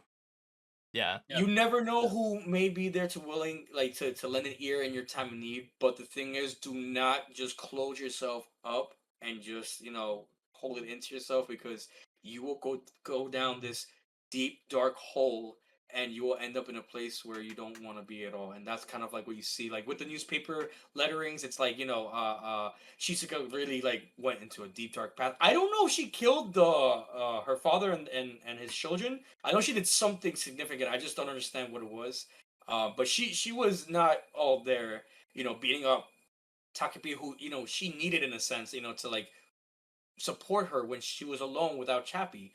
When you're by yourself, you're gonna act in a certain way. What I'm telling everybody right now is there will always be somebody to help you out. Do not feel afraid to, like, not look away. ask for help, talk to somebody, even if they are what you think to be your enemy or someone that's going to annoy you or not going to understand you. Sometimes understanding takes time, and time heals all wounds, and that's what happened with Marina and Shizuka. You know, they eventually were able to, understand one another, and through that, better themselves as people, and have some kind of what you would call a friendly, relationship. It's not by any means friendly because they're still talking shit to each other about the past, but better that than going down a dark hole where you want to hurt yourself. They at least like or hurt it others. kind of it ties into like what you've been talking about, like right, like even Marina, even though it seemed like maybe she did have like these people at school, in her corner, and like that wasn't really the case, but like Shizuka, obviously her talking about how she didn't have anyone, like who was she supposed to turn to, like with what we had in the ending here, like they have one another now, and that's like, we don't know exactly what happened after that, but we could just kind of imagine or think that like, okay, they have each other. They've like we've saw like in the They can build off timelines, some yeah, support with each other. yeah. In the timelines that we saw, like they didn't have anyone. So just the fact that they have like that's like kind of a godsend in a way. It's like that they at least have someone there in the corner for each other. So like yeah, it's a very like bittersweet ending. Like like Mairuzu said. I did Yeah. overall I did enjoy the ending. I just feel like I said, some of it was pretty like convenient. More so with like I feel like the camera with like Takopi sacrificing himself. Like I don't think that was ever anything that was introduced before that Takopi could do. Like we knew about the camera, like what he could do with the camera, but we didn't know like if the camera was broke, he could still like do what we saw in this. I don't think we knew that, right? To be fair, he didn't have his memories, so he didn't know any. Yeah, the fact he got he's like, oh, I got my memories back. That too. I mean, and even like the other thing with Marina, right? That almost like kind of escaped my memory. Like the little glimpses of that Marina was getting of Takopi, like that was somehow like leaking into like, I was like, okay, is this like some deja vu type of thing going on? Yeah. Because if that didn't happen, if Marina wasn't getting those little feelings or glimpses or whatever of Takopi, like they would have went down the same path that we saw. Mm-hmm. I feel like that too was a bit, that was kind of a little convenient to me as well. Like besides that, like overall, I still did really like the ending. I still really enjoyed the series and kind of a lot of the things that it stood for, a lot of the things that it tackled. Not the easiest, obviously, things to kind of tackle and to stomach either. Right. But I think that's why though a lot of people like have really enjoyed the series and levitated, towards it, gravitated towards it, because of the way it has handled these things that are not so Very to handle. Yeah. They're very sensitive topics for sure. That's not really shown in a whole lot of anime. I would say, media, and honestly. I really appreciate that. Just like on how some anime, handle individuals with like disabilities or something like that. You know what I mean? There's not a whole lot of shows that do that, but it's good to see that. But with sensitive topics like this, like the whole bullying, being abused, even like sharp objects being like, shoved in each other's like faces or whatever, like leaving scars and all that. Minus, Takopi, like throwing him out of the picture. Kind of like building off of like what Crash was saying is that this stuff happens in real life, and it's not pretty. It's not pretty. And sometimes like the thing is with like Marina, for example, because of the fact that, I mean, all the characters were coming through broken homes, through their own little issues and whatnot, but especially because Marina and how she was treated at home, the only way of how she could go about taking her anger out was to beat up on Shizuka, and Shizuka's already down in the dumps. She has no one to really rely on, and that's like, I mean, technically what we saw in the first episode. But that's what they usually say about bullies, is that usually people like the bullies bully because they have something they're going through, or they have something that they're dealing with, whether at home or they've been bullied themselves, things of that nature. That's what they, usually say most of the time in regards to. And parents who neglect their children and, like, let's just say resort to alcoholism or something like that. There's various things, especially in a child's life, that And screw 'em up some permanently. things, yeah, exactly, some things can develop with their brain early in life to which they might not know how to express correctly when they grow up. You know what I mean? I mean, So kind of like Shizuka. Like I apologize for interrupting you, but like no, I mean, I was Shizuka basically was done. Yeah. Shizuka's basically a sociopath in some of these like parts. And you go, well, no, she's not. She's just a kid. No, she's showing sociopathic tendencies. She Right. doesn't care that somebody died. She is openly and actively trying to manipulate people and Yeah. showing Yeah. no care about the manipulation and deciding that, oh, I can't manipulate you anymore, then you're not useful to me. Like Yeah. she's showing like very textbook like Narcissism. sociopath signs. No, not narcissism. She doesn't love herself. She hates She's herself. self-aware. Yeah, she she has been screwed Each up time so she's like, much. "Oh, Azuma, you're not gonna help me." Yeah. And yeah, and just like kind of turns around like, okay, you're not useful to me anymore. Like so yeah, I brought this up a couple weeks ago that maybe we don't blame her. And I do agree that maybe we don't blame her, but if it had continued on, she could have easily devolved and like became someone like some of these serial killers that are like famous to this Yeah. day. Yeah. Like I was gonna bring that up, but I didn't know if it was gonna go that far-fetched route and whatnot. right. I didn't want to touch on that topic, but now that you said that, like, kind of like what I was mentioning before, kids who are usually neglected, resort to alcoholism. Like, if various aspects, they could turn out to be killers. Yeah.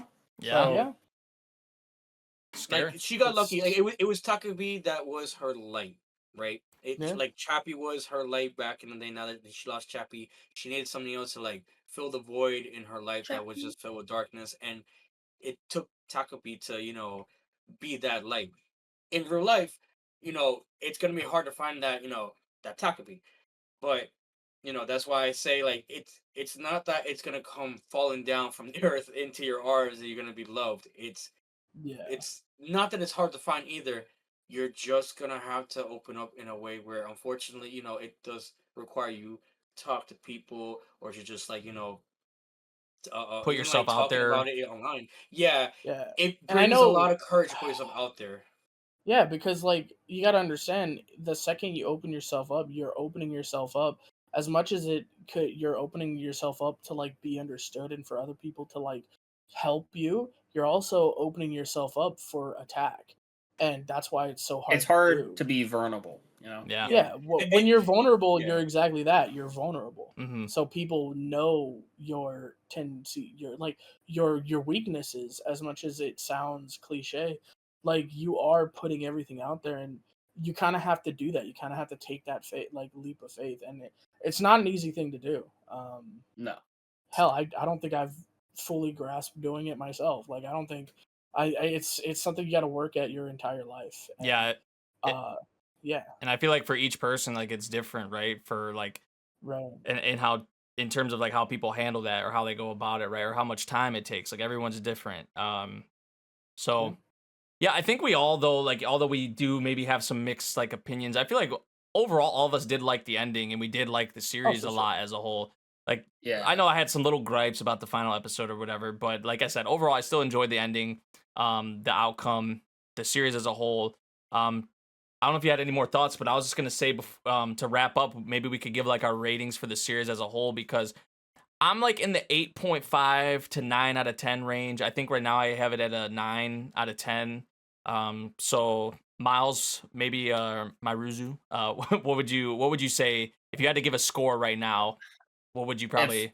If I had to give a score right now, and I'm pretty much not a person that really does like scoring. Yeah. I just Same. watch and then going off of enjoyment. Mhm. Like if I really enjoy something, like I really enjoy something. But if I had to rate this series, I'd probably say I give it a 9 out of 10 because I did really enjoy this. And just to put it out there, I just gotta say right now that the cast behind this, or the voice actors, voice actresses so good. behind this series, Mhm. amazing job. Yep.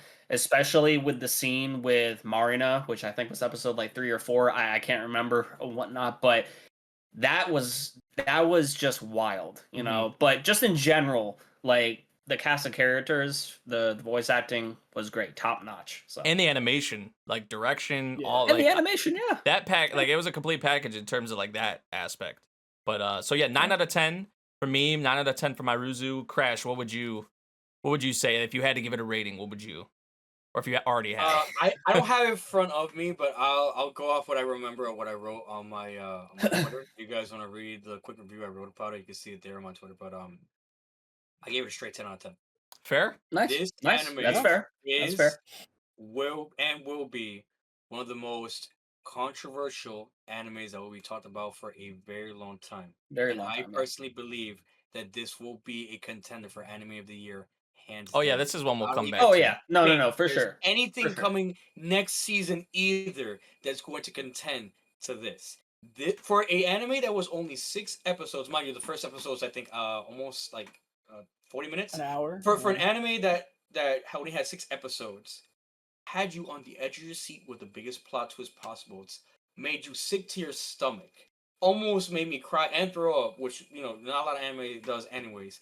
But makes you relate to a lot of, you know, past trauma and you know, feelings, you know, whether it's with family, whether it's with bullies, or just, you know, dealing with straight depression or suicide. You know, that's deep. That's very deep.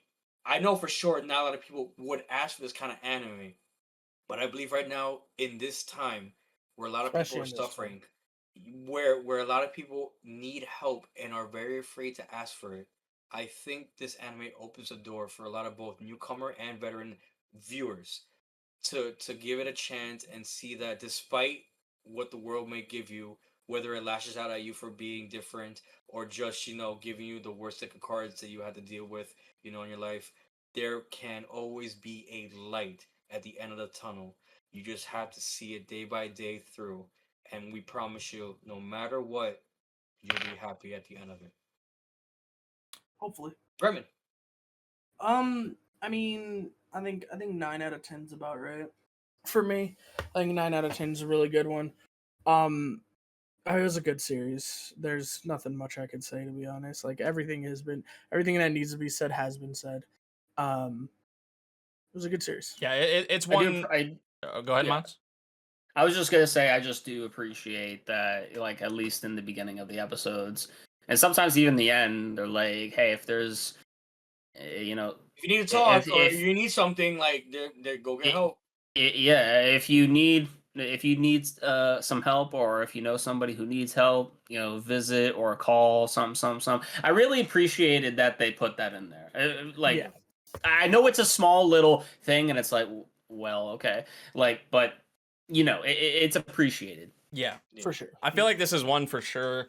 Like obviously we'll come back to for like hot or flop, the end of the season, even like You best believe hot or flop. yeah, This even is gonna be on high. even the end of the year. You best believe that. Like the end of the year, we'll be coming back to this one. I'm sure like most people will be coming back to this one, and this will be one of the ones that was like one of the standouts, one of one of the ones you'll pinpoint for sure as like being one of the, you know, probably the best series of the year, or just even looking at this season, like this was one of the best shows of this season. I know we're still very early on with a lot of things. This only had 6 episodes, but still, We're like, not even halfway done. It was that good. We're about to be halfway done with it. Yeah, it was that good. Like, it's crazy now. So, Yeah. It was that good. But yeah, so now we can move on to the Isekai fantasy section, Well, which we don't. Before we move on. All right, yeah. happy or sad ending? Like real quick, happy I or see. sad? Okay, for the bet, I'm saying it's a draw. I'm saying I'm okay with the it's draw. a mix of both. I'm fine with a draw too because I was gonna say it's debatable. It's bittersweet. Like, Bittersweet, exactly. The girls that get their happy ending, but at what cost? That's if everyone was like able to get their justs, they were just as happy. Cool, bet. Then I would say for sure I lost that. But Okay. for Takopi to like sacrifice, I feel like that's a loss in of itself. But Yeah. again, like I'm fine with the draw. Make an alien. Yeah. like, I think stay.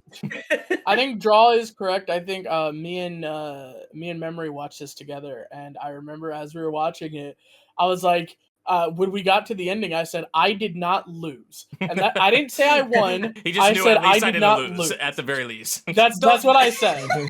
You know, I was watching it like towards the very end, like the credits, and I'm just thinking like, I think you I know messaged Gremlin's gonna try and me debate in the it, but me chat and said, yeah, you messaged me in the chat that said, "Oh man, we're I think you said crying. I wrote to you crying with the emoji. You said cry. You said crying, and then you said something like, "I'll give you what you want," and then I Yeah, was which like, "Bro, goes we'll talk against about it on the what pod." Crash betted. I didn't really understand that because Crash was like, "Oh, Yeah, I didn't- because if you yeah. cried, like it was sad, then you know." But like, Yeah. but like if you, but also 'cause I was talking to Grem about this. I was like, this is like one where like it's like a happy sad. So like if you cried, it's more so I Yeah. feel like happy-ish tears. Like it's Happy not really. tears, Yeah, yeah. yeah. So like it was definitely a bit of both, right? It was bittersweet, as Yeah. I feel like we've all put it at this point. So I can yeah, feel I it think for we could real. call it a. I think we could call it a draw. I think we call it a tie. I I think we call call it a draw. I tie. think that's Yeah. more than fair.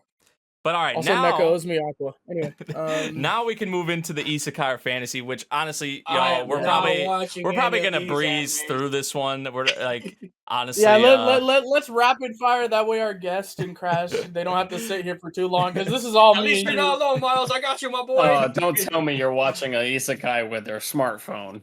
Nah. Anyway, yo, Water Magician. Honestly, it was a Don Machi episode was a disguised Danmachi. as a isekai. I don't honestly, know. Huh? Seventh Prince. It bro. It was an episode of Don Machi. it felt like dead Danmachi. ass, bro. It did feel like Danmachi. Bro, the Minotaur was up on the wrong floors and all the Yeah. creatures were in the wrong. It was a whole thing, bro. Yeah. It was literally a Don Machi episode. I'm not even freaking out. Like I'm not. I'm still even joking. curious if there's because there was like the freaking the big boss, like the Goblin Emperor or whatever the hell it was, whatever they called it. Like I think he died so quickly. Like Yeah, there's so no I way think, that was it. like right? the other one that we saw that they kind of teased, I think it had a different weapon. So I think there's still like something like that. Like there's gonna be some kind of like a twist or a surprise. Like they're gonna think, oh, like the coast is clear, like we can go down there, and then that like the actual threat maybe is gonna pop up. Maybe we'll have to see. But I didn't think that was the same one that we saw them tease like in episode 4 or whatever. So yeah, Seventh Memory's Prince over here on his SAO type beat. That's a Tout War. That's not the same weapon. Wait, he's gonna do an attack. It's a different attack. I mean, it wasn't the same weapon. He had like it was like an axe. See? Yeah, it was like an axe or something. Seventh Prince. Yo, Babylon got nuked. What happened? Yeah, Babylon, our boy. and our girls Crash. Our girls. But them dies though. Them course. dies though. Honestly, basically.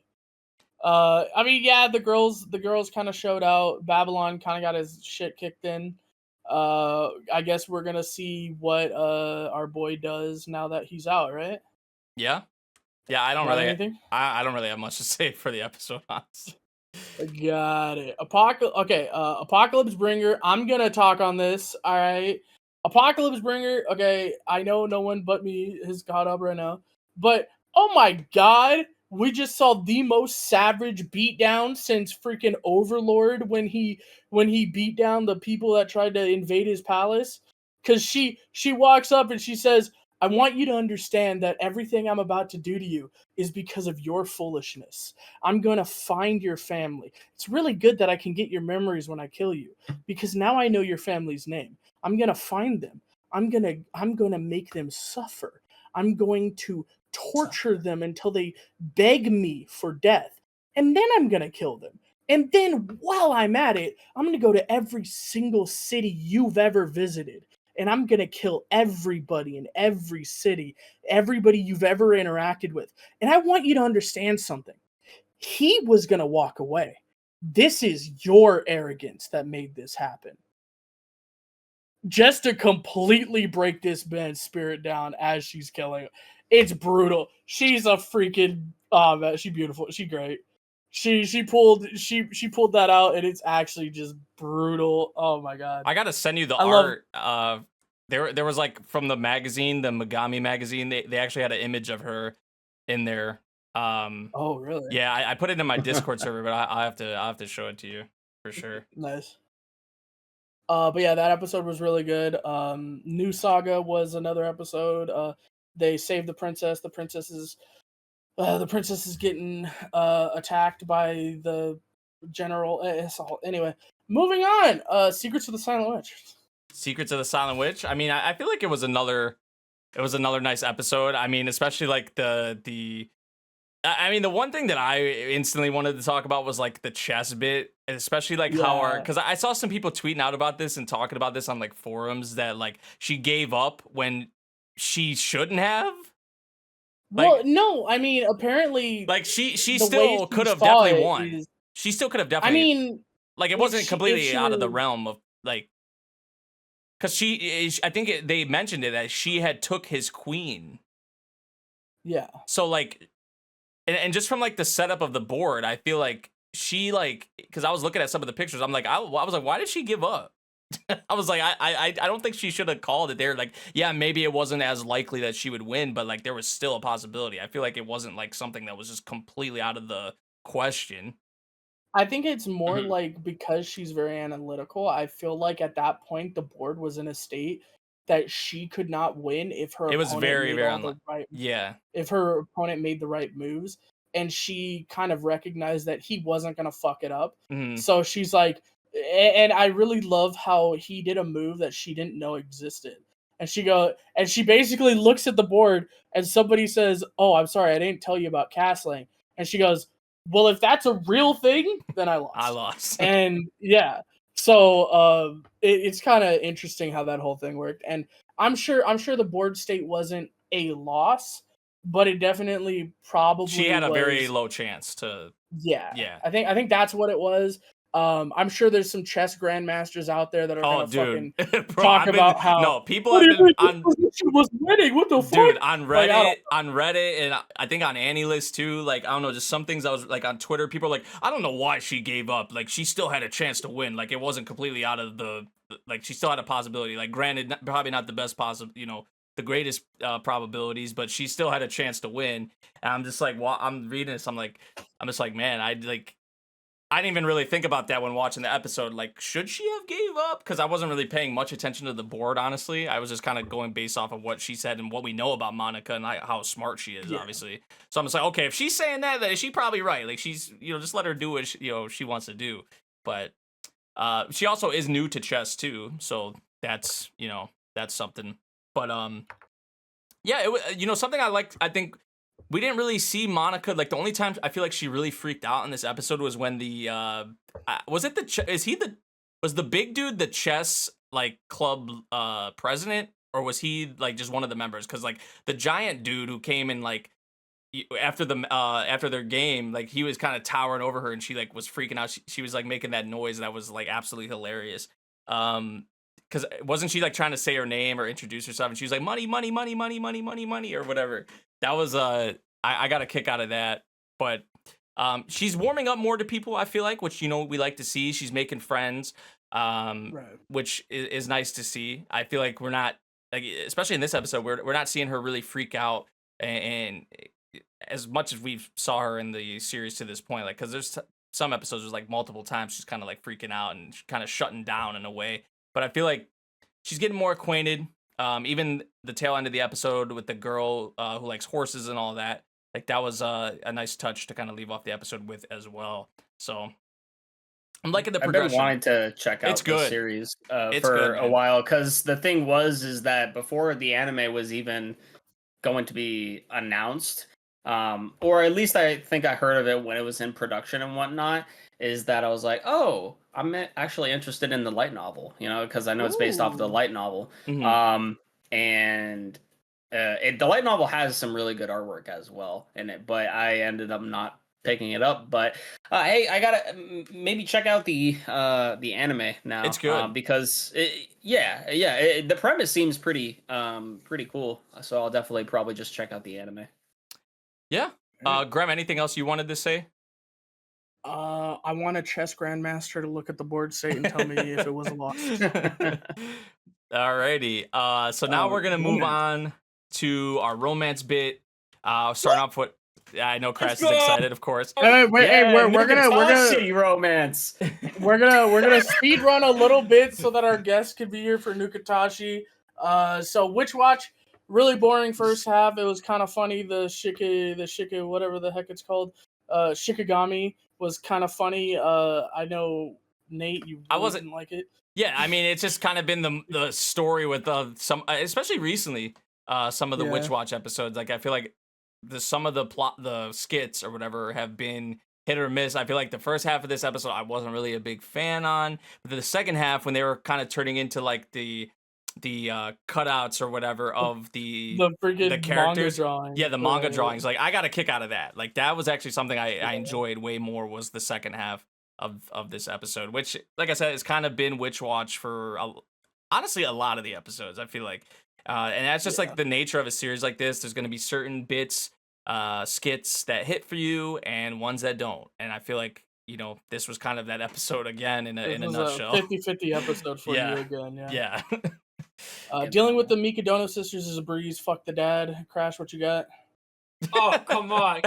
You know what I'm gonna talk about. Hey, we're rapid firing. Come on. The spicy kiss with Kazuki. Oh, spicy. The bloody kiss with Kazuki. Let me just say, I wish it was Nico personally, but hey, at least we're getting some action, boys.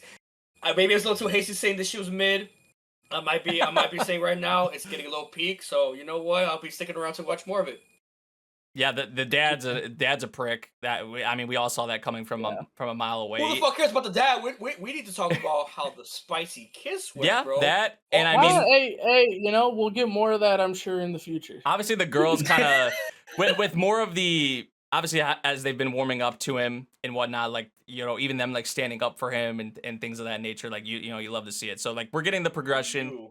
But yeah, the dad obviously kind of has kind of thrown a wrench, but that's going to be something that's probably a nagging thing as it goes on. So not really looking forward to that with the dad, because he's going to be like the obstacle for the characters, I guess, to kind of overcome. So yeah, you got that dog in him. That's all I gotta say. You got that dog in him. We're gonna see more of that later in the season. Let the dogs out. Ruri rocks.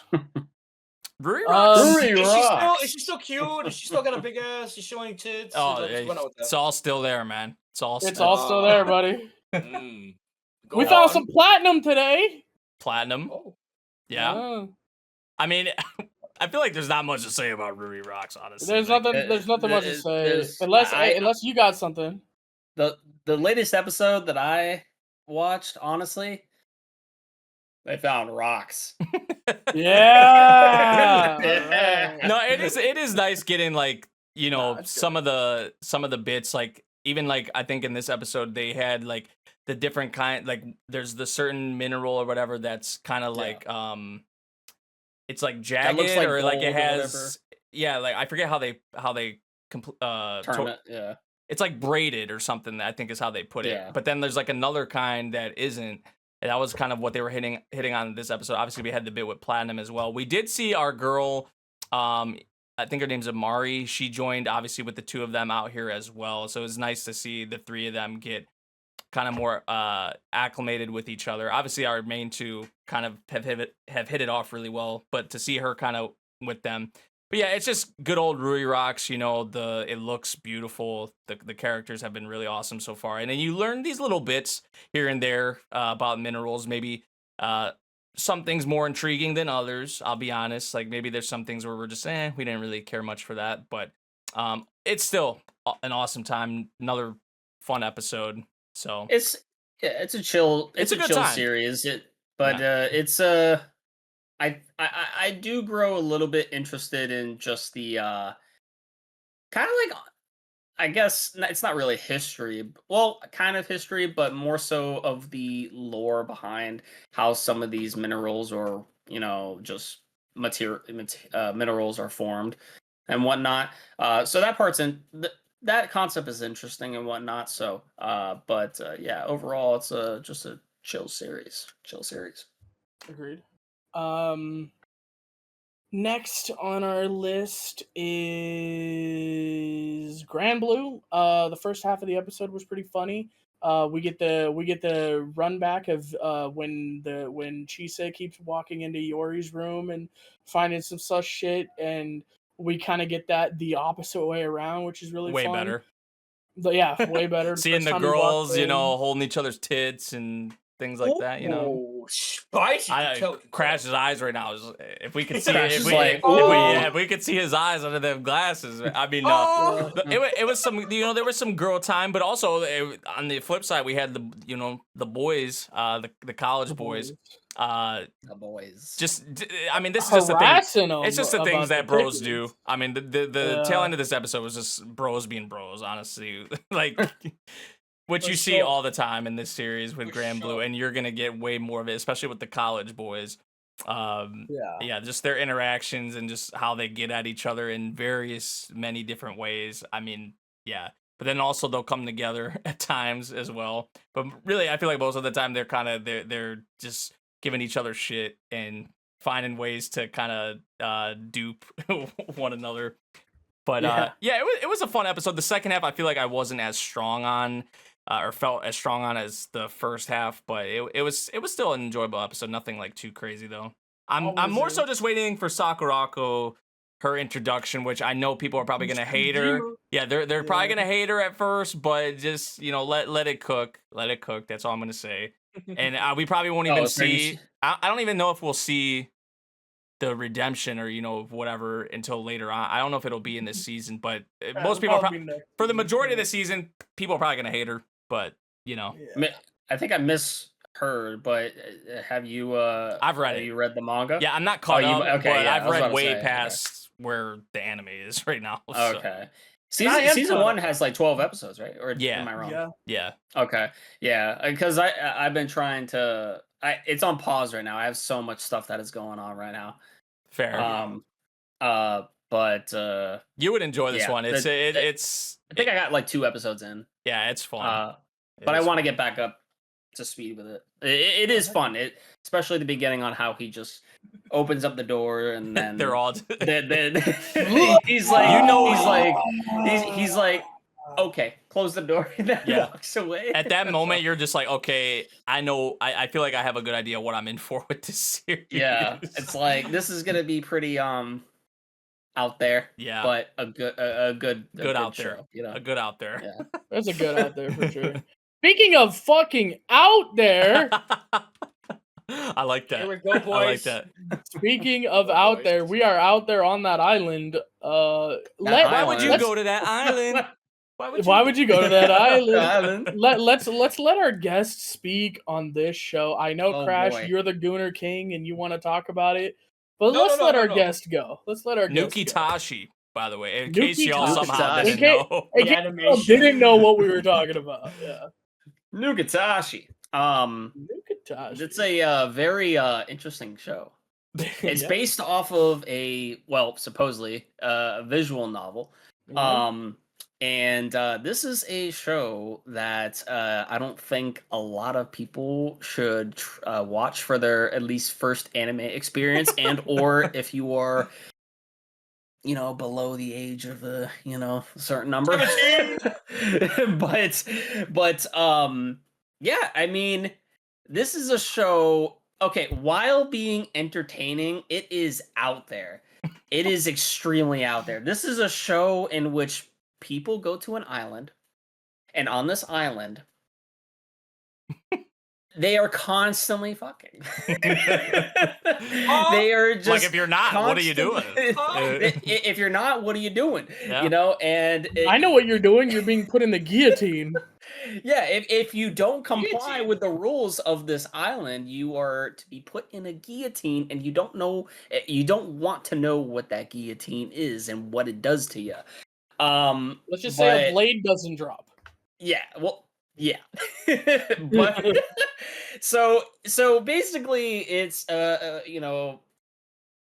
about these guys, a girl and a guy, girls and a guy, I should say, about trying to take down the head of the school, the class presidents or whatever, who are setting out the rules of how everything should be. If you don't end up fucking and whatnot, then you will be punished and whatnot. So the main goal was to take down these individuals, The regime.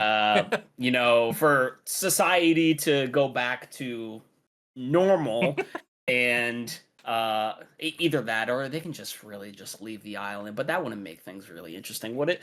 So, but anyway, it's a far out series. It is very, very interesting on how it wants to go about. It's so odd. It's so odd. But we always get a good laugh out of it. Me, Oh, yeah. Memory, For Grem, and sure. we watch it all the time. Each week, and it's funny. But I think that That honestly, Viking. the main thing that I get out of it is just that opening. That opening. And Wasn't that it- opening goes Oh, hard, bro. it Probably does. one of the best openings of the season. It might. no It doubt. honestly might be. You know what else is hard in that That is a opening? crazy Uh, ass take to say. Some of the animation, especially in episode 1, the animation Yeah. does not need to go that hard, bro. For the You know what else second doesn't show. need to the be that men hard? do to Tho- fuck those the guys girls in those crazy. openings. Yeah, it's a ridiculous series. It's a ridiculous series. I But think the it's thing- entertaining.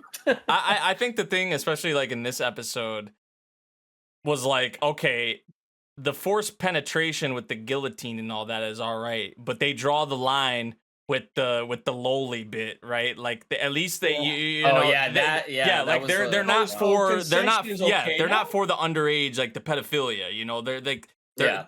they draw the line there, like at least they draw that line, but still the guillotine, At like least there is a line. yeah, the guillotine and all Yeah. that is still all right. I mean, very questionable, obviously, but like It's I still was alright. I was watching it and I'm just like, so they actually do have like some like I don't know, some semblance Rules of set, morals, yeah. or like I don't even know what you want to say, but yeah, because this island is it- insane. Good. The whole moral system and just the rules behind it, they're just so like yeah. They're not completely morally bankrupt, at least. There's I something. ask There, I you mean, there's boys- something there. You know, there's Yeah, there's something. There's Can something. I ask you alright. boys a serious question? Like prior to what, like at this anime releasing, have you guys actually read or listened No. to the visual novel? no. No. I didn't even I- know. I I didn't even read know the this was a manga. thing. I didn't even know this was a thing until the anime was I announced. personally look. I'm not trying to say I feel like I had heard of it, but like I want to say like I want to say I have heard of it somewhere before, or at least even seen something of. I this played nature, it. right? What? Oh, so you have played? No, it. I'm just kidding. I was about to say like, oh, don't do me like that. No, I'm asking because like, do you think this could potentially turn out to be like a harem, even though like it's not? I even mean, they looking all like have that, their 'cause- different Well, routes. that's- It's a That's visual the novel. thing. I don't know how this has not been banned on like just streaming. Yeah, why is Crunchyroll How still come YouTube, letting each this song come gets out? banned let for alone kids, YouTube. but The opening, like 3 episodes straight, and you let that slide. Make it make sense to me. the opening has all these innuendos and all this other Innuendo, stuff. brother. They have a shadow of a man I getting his know, shit but handled, bro. You can I kn- see it. Just because it's not colored in that's what I doesn't don't mean it's not understand. happening. That's what I don't understand. It's like how is even the opening like I don't know, man. still on YouTube? I don't know. I don't know how This it's is not just. taken down. This is literally just like, I know people bring up Shimoneta when it comes It's like reverse. to Shimoneta. reverse Shimoneta, but I mean this is like reverse Shimoneta on like crack. Like if you thought Shimoneta Yeah. was crazy, but like this series just said like hold my beer. Like honestly, Yeah. Or doing splits. yeah, dude. While dude's just going like this, like Yeah. crazy, bro. I'm asking right about the harem aspect because, like, if there was a visual novel game, whatever, like, maybe different paths. I'm kind of torn with who he might and eventually potentially end up with, right? Because I like Nanase a lot as a character, but at the same time, there's something about her with like category the blonde girl, the first girl that he that she been I like her as much as the next guy will. She has a lot of attributes that a lot of guys would like. But the purple haired chick, and you guys know who I'm talking about, the girl who rides a bicycle. I'm like, You look so excited right now to talk about potentially capably able to be waifu material for sure. But I don't know. It's weird because it's like I like how the story's going, and I wouldn't mind it just staying that way. But at the same time, I'm pretty sure things are gonna happen to where romance and feelings are gonna come out some way somehow. I'm just curious to know how that's gonna like. Where do you draw a line between that and just straight up fucking? That's kind of where I'm trying to like get at. So I'm curious to see. Like I'm having a fun time watching it, despite it being like some crazy Gunner anime, which I didn't even think I was gonna watch ever this season. And it's crazy for me to say this. I still think it's a mid anime, but I'm having Oh a good time yeah, watching it but nonetheless. enjoyment factor is through the roof. Yeah, Yeah. 100%. Like I can't even Yeah. deny like it's not my top 10, but I'm not saying it's bad by no means. I think there's just like the visual novels and whatnot, because pretty much most visual novels have it. They have multiple routes in which you can do. But I think in terms of this anime, they're not gonna have a specific route. You know what I mean? Mhm. I think it's just gonna be like they defeat the SDF or whatever it's called, and that's gonna be it. Really, I don't know. I mean, There'll probably be it does seem like each of the girls are gonna have their own kind of thing, like their own route, I Yeah. guess. But like in the end, maybe it kind of like all comes together in a way for that. Obviously, like you mentioned, that main objective to kind of break the system, or whatever. Yeah. So Yeah. I don't think one person's gonna get with so and so. It's kind of like that, but Yeah. but we shall see. But yeah, I think Mairuzu is stepping out now after you leave off on Nukitashi, man. Crazy, I know. I leave off on Nukitashi. If you guys, I should have said this in the beginning, but I have some personal stuff to attend to, and also have to be up really early for work tomorrow and whatnot. So unfortunately, can't stay for the whole podcast. It's all right. There's still a lot of other stuff to talk about, but I had a lot of fun for what we could talk about. So I just want to thank Crash and Memory and Gremmin for letting me join you guys, and hopefully I can pop on here every now and then and talk more yeah, anime bro. and stuff with you guys. Oh yeah, Have a man. lot of First fun, man. guest on Off the Bench, by the way. I would just like to say we have 41 episodes in on our first official guest on the podcast. No, that's not true. Well, no. I was a Our guest at once, but Our first guest was Neko, and then she ended I up love how joining Matt's us. everybody No, who's been a no. guest became a member. Yeah. I love how Matt's gonna be like, no. Plot twist. Yeah. But Plot no, twist. no, it was Miles awesome. will be No, Mairuzu will be joining us from now on. He is actually a new member. We just kind of tried him out. No. This is the tryout section. Yeah, this is the tryout. Actually, this isn't even being posted. Sorry, buddy. But You no, got it was, bamboozled. it was great having you here for It the was fun. Mairuzu, for some of thank the you so much. discussions, especially like the A couple of Takopi, Space Brothers, things of that nature. Yeah. Is there anything you kind of any plugs or any quick shouts you want to give to maybe some of the other shows you're watching, or like what are some other Yeah. things you're watching or enjoying? so Like far? I know Just real quick. you made a short about this other show that you might want to talk about. All right, if I was being short with y'all, I really have been enjoying Gachiakuta. Yeah. Gachiakuta. I mean, it depends on what level of action I guess you could say you want. But and the reason I say that is because in the beginning, I guess you could say it's kind of like slow on how it builds up things, but over the course of a couple more episodes, I'm pretty sure stuff is going to be getting really, really interesting. That's going to make people keep watching. But as someone before the anime came out who read the manga, completely binged that, I like Gachiakuta. I'm only probably the most recent chapter, like 2 or 3 more chapters behind, but the manga is great. The manga is great. I really am enjoying the Gachiakuta manga. And there's some really, really good arcs. And I'm really curious on how they're going to be animated, because even if you have seen like the artwork for the manga, like it's really, really good. Yeah. And me and Nate were talking about earlier about the facial expressions that they make and all that.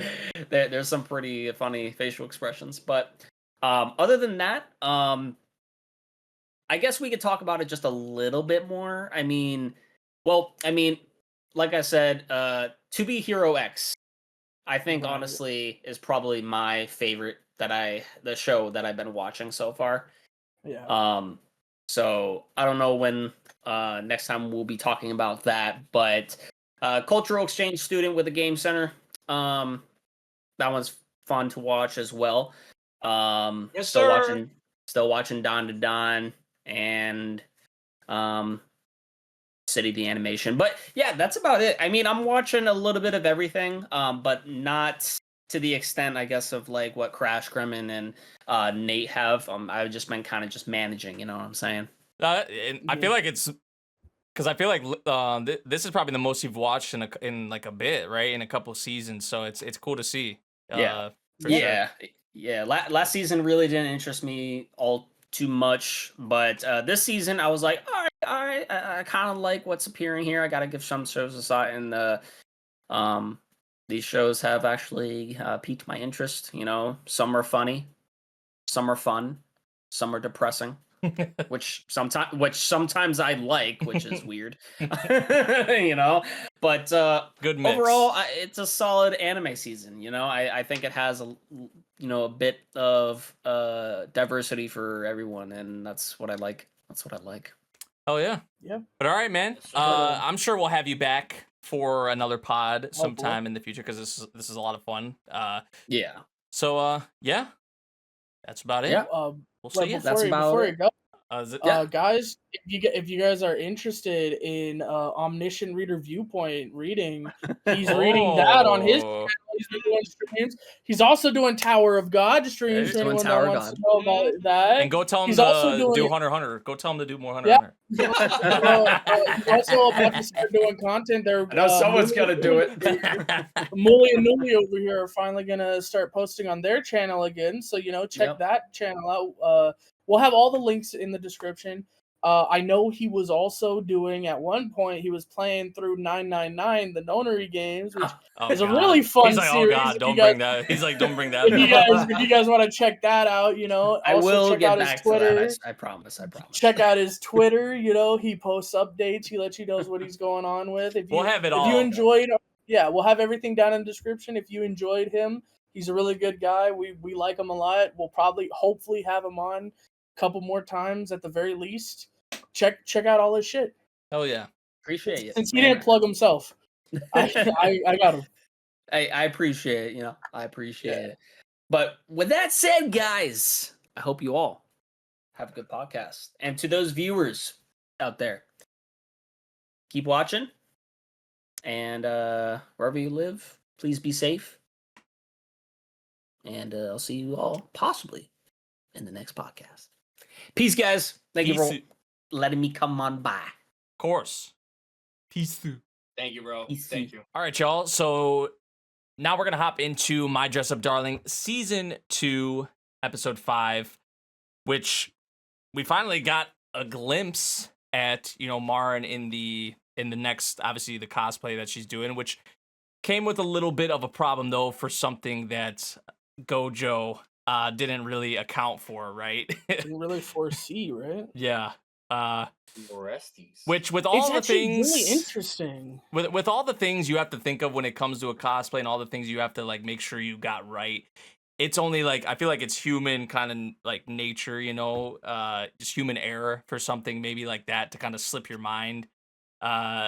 Which to see our girl get nerfed, it was a bit, I was watching, I'm just man, our girl just got nerfed, like mega nerfed, which Press was F to pay respects. it was a bit sad. But no, the fit, even if it wasn't perfected, like even the whole class is saying like it still looks so It looked good. really good. Yeah. Like I was floored.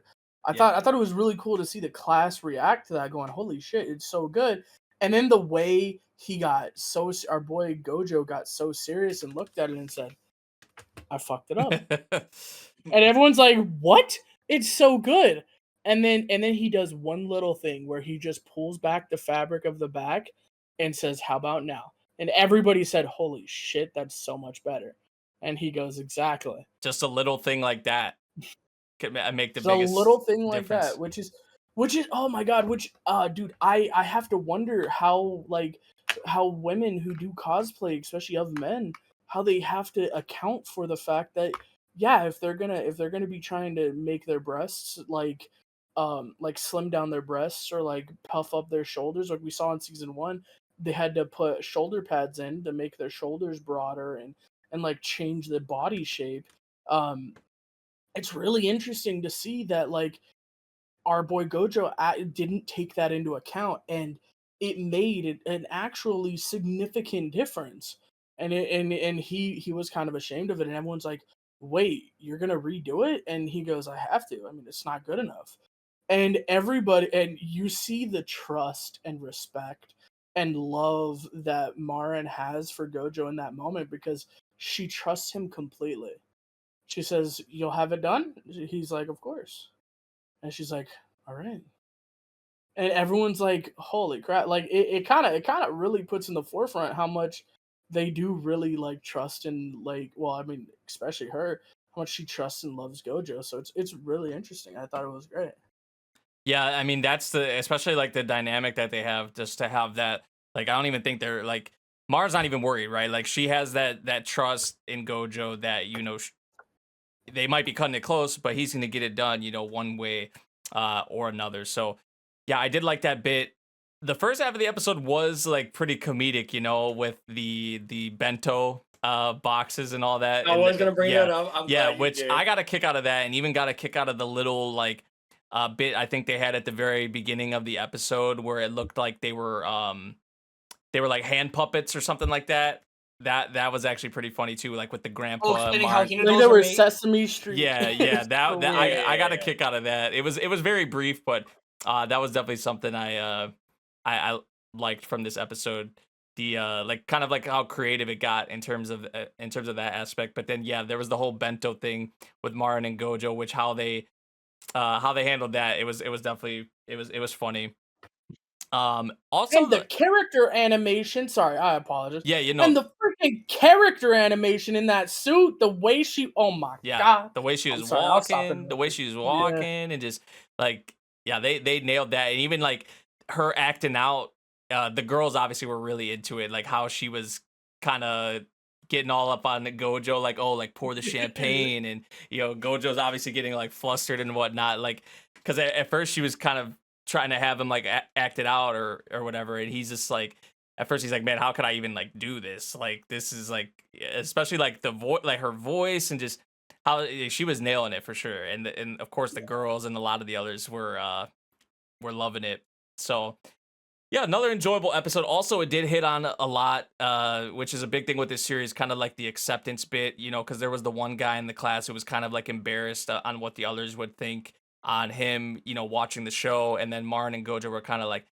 Who cares about that, right? Like you enjoy it, that's all that matters. Like and shit, a lot of us enjoy it too. A lot of us have watched it and have recognized like how much or how good it is as well.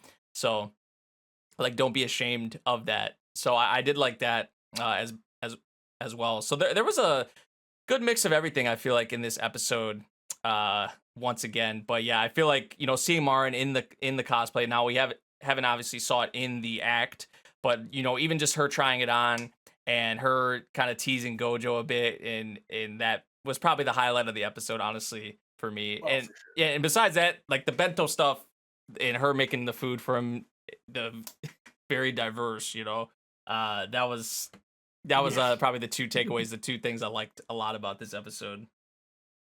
I really liked Gojo finally relied on somebody.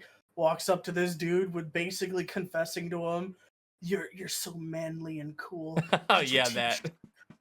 Yeah, Could that. you teach Marin how to walk? And again, another thing that we don't think about when we see these cosplayers doing these really like grandiose cosplay, we don't think about, yeah, they have to change their mannerisms, otherwise the cosplay won't look nearly as good. And they Mhm. showed a side-by-side comparison of the Halloween party, the one guy dressed as a girl with the cat ears and all that, and everyone knew that was a guy. He was not right? selling it And at then all. yeah, then we see Amane again, and you're like, and even the guys in the room were like, "Dude, I want her number." And they're like, "Sure, I mean, but he's a dude." And they all went, "Nani kore?" Man Like, fell from My whole trap life is so ruined, fast. or whatever the hell he said. Yeah, my whole life is Fell from ruined. trap so Ah. fast. I Yeah. tell you in this shits, and you guys never fucking listen to me, so that's your own fucking fault. Take that as you will. But I'm very upset at Gremlin for once. I'm not gonna address the elephant in the room that I genuinely didn't even think he was not gonna talk about. He still hasn't even brought up, but again, we gotta take time to pray, at the church. Oh, you know what? Because I apologize. Damn. I didn't start church service yet. I apologize. as you should, my boy, I just gotta let you know what's up. Chibi Marin is so fucking cute, dude. and That was cute. Gremlin did bring it up, and I doubted a bit. I'm like, hey, it can't be that bad. My boy, cutest fucking thing. 10 out of 10. Fucking 10. Oh, dude, I was like, you haven't seen angry Chibi Marin. That is the cutest thing. She's like, you heard it here now, chat. I can't wait to see that. But Chibi Marin, fucking so yes, good. absolutely spectacular. Bro, I love As how you it said, did it. It popped her into the chibi and she fell down. It's like, it's so good, dude. 10 out of 10, bro. Like, what is we're enjoying the anime. We love Yeah. seeing Marin like just being lovey-dovey. She's even trying to like sew. She's like, I know I'm bad. Don't say nothing. I'm gonna get back to it. I love how she's acting with Gojo. I love how Gojo's growing up, like actually growing a pair. He's like, you know what? I'm glad that I'm actually being able to like talk and interact with people as opposed to like being introverted and staying, to myself like I was back in the day. I like to see that development. Personally, don't care for the cosplay myself, but I have to give respect where it's due because the outfit looks like fire. I will say that much. Yeah, I'm not gonna sit here and act like it's one of my favorite ones of her. Like I feel like we're still gonna see more, of course, too. But like I still feel like I do probably prefer some of the other ones. But I mean she's still killing it. Obviously, like she killing in the Bunny cosplay. Bunny soup, damn it! I only got one episode. I gotta deal with this for 3. Yeah, Whatever. She could kill it in the Bunny cosplay. But yeah, it was another nice episode of Dress Up Darling. I feel like for a lot of different reasons. Cannot wait to see. The final touches. Maybe there's going to be some kind of a obstacle. Maybe something doesn't go according to plan. Potentially, we'll see because it does seem like they're going to be cutting it a bit close. So, we can move on now though to the fragrant flower blooms with dignity. Episode 5. Episode 4 and 5. If you're caught up, Crash.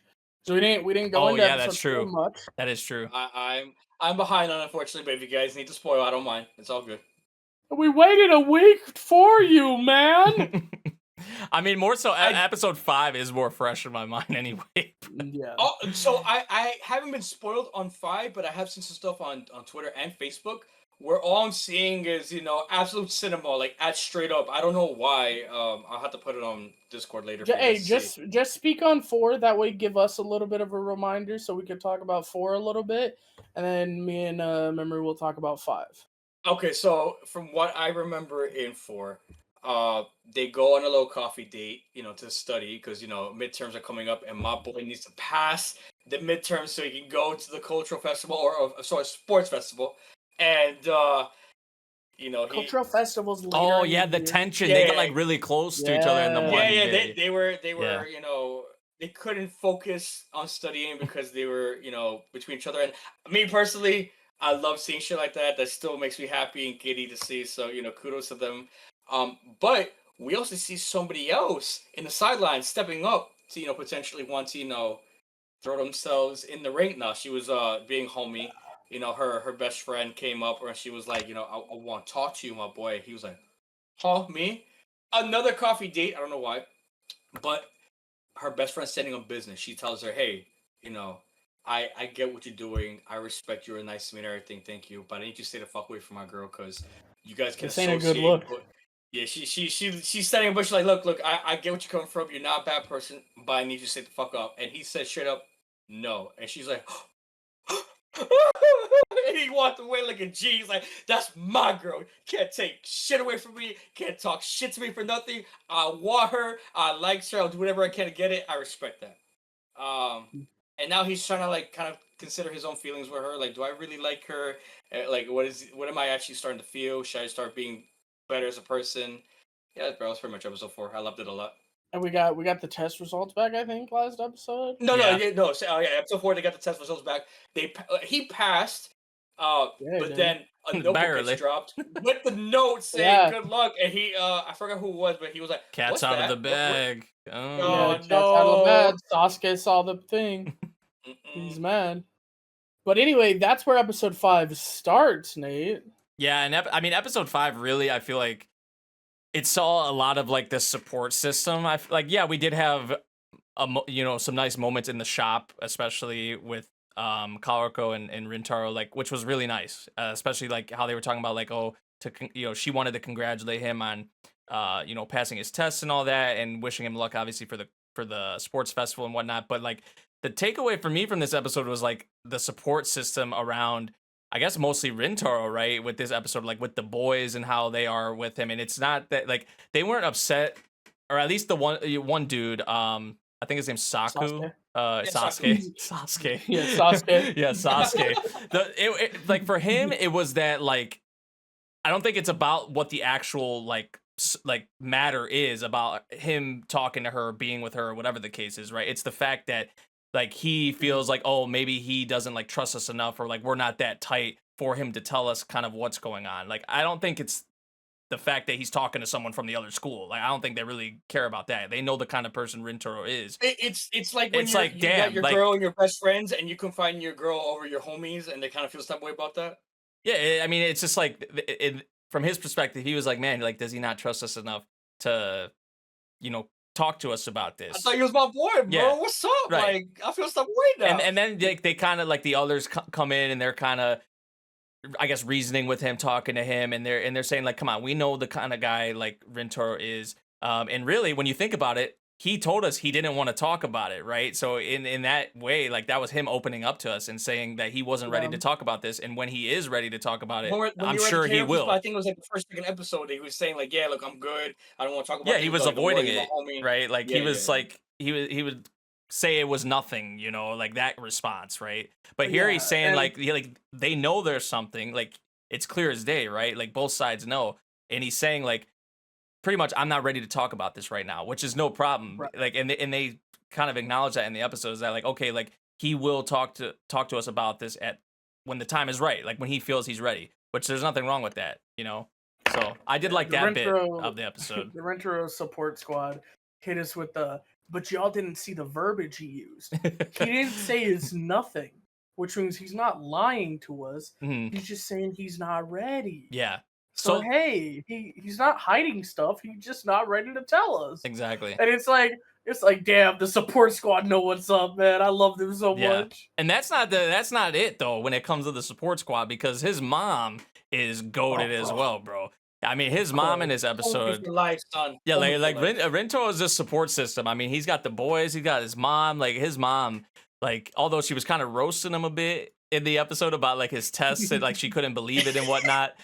Did you cheat? Yeah, which was funny. What? She was like, Do "Man, you did you remember- cheat? Like, are you lying to Do me?" you Like, remember the second episode where she was also like, "How could I give birth to someone like you? How the fuck did you come out of me and you end up like this?" Like she's roasting Yeah, the fuck out she- of him, saying like, "You have no riz, you get no bitches, you fucking look like shit." Like, bro, step up your game. Like, if my mom said that shit to me, bro, I'd be fucking donezo's in life. Like, I couldn't take that person. That hurt my fucking soul. Oh god. nah, but just the little like pushes that she kind of gives him, and it's kind of like in basketball, she's kind of like throwing him a lob, because like he was like. She is. Because he was like hiding behind the glass or whatever, which we were joking while watching, like, bro, she can see you probably, like it's clear. There's nothing even in the case either. I think even mom said it after she pulled him up. She literally yoked him up Bro, what the and fuck you doing? yeah, she was like, come on, stand up. Like She's like, bro, she was don't like, be this shit's clear stupid. anyway. We have glass. Yeah, what yeah. the hell is wrong Go with for you? self, that one. But just like that, right? Like Exactly. kind of putting him in that situation and pushing him, like giving him that push is like,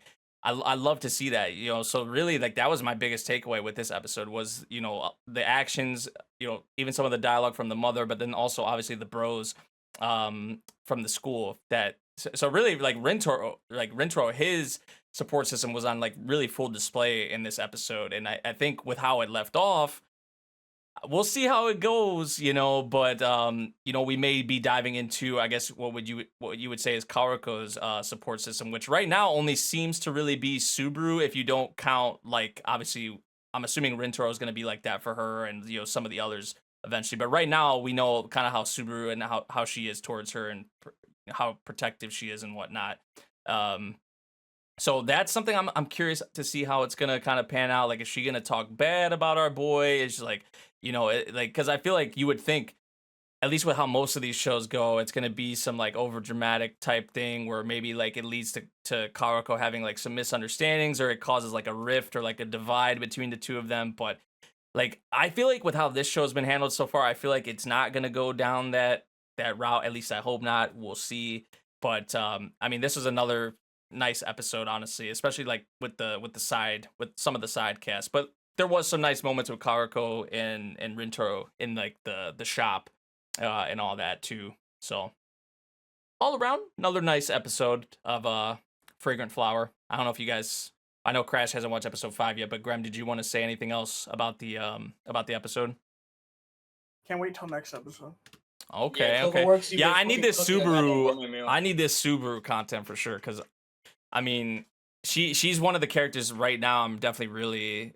I feel like it only makes sense, right? Like, you're very intrigued by kind of where her character's gonna go in terms of how she kind of is handling this whole situation with Rintaro and Karuko. So. Yeah, for sure.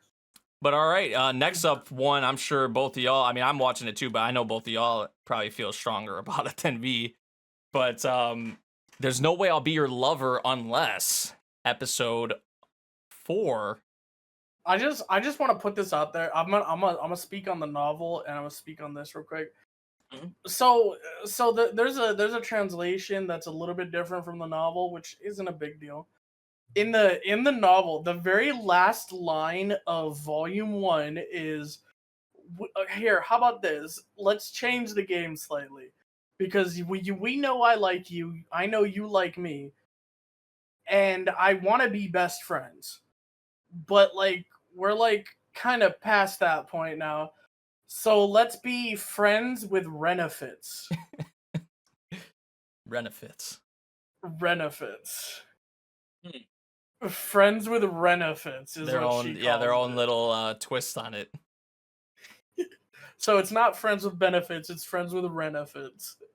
That is how they dub their relationship at this moment. In the novel, I think in this one it's called, like, we're friends, but like something. What did Less they than say? lovers, I think it was. More than friends, Yeah, less they than lovers. said, That's the lovers yeah. more than friends. But they used a stupid Rena line in this one too. But it wasn't friends with renefits, which is my favorite line in the entirety of that novel.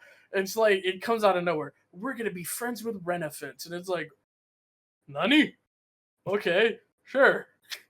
They used some other line here, but it was so funny. Anyway, I'm gonna let you speak now, bud. What's up? What's up, bud? Let's talk about that kiss scene, cause son, that shit went hard. That shit was so okay. So look, me personally, all I'm gonna say is, I like pools. I like kissing. I love kissing in the pool. Kissing in the Like, pool. I've taken screenshots. I'm pretty sure you can see them. If you are on our Discord, you can see what I post. But just the scene, like the ambience, the animation itself of like how deep they went to just show how far it went for the kiss scene was nice. However, that was the only positive I loved about the whole fucking episode. I don't know what it was for me personally. I don't know if it was for anybody else. This But episode was compared to the fast. last 3 episodes, this episode just looked so bad. I don't know why. I don't know if it was just... I mean, yeah, there was a lot of talking for sure. Like, the whole show is about fucking talking, yeah. But there was just something... There was, like, something unique about the last 3 episodes that I just loved seeing. And I don't know if it's, like, a YouTube thing or just the way they actually animated it, but it just didn't look... It looked like there was a lot of, like, moments where, like, they kind of, like, skipped to a whole... Or transitioned to a whole different, like, scene altogether. Or, like, the actual animation of the actual characters or even background characters looked a little, like, jiggy. I don't know. Like, it just looked a little off to me. So I don't know if it's gonna like improve next episode. Maybe it's just like a timing thing or something like that. But I personally saw that and I was kind of like disgusted by it in a sense. I was kind of like, oh, you lost the points because I've been giving this show a really high score. But me personally, when I watch anime, even with seasonal stuff, animation is a key factor that I grade when I look at any show overall. The fact that I had to watch it on YouTube is, it's whatever. Like at least I have a chance to watch it.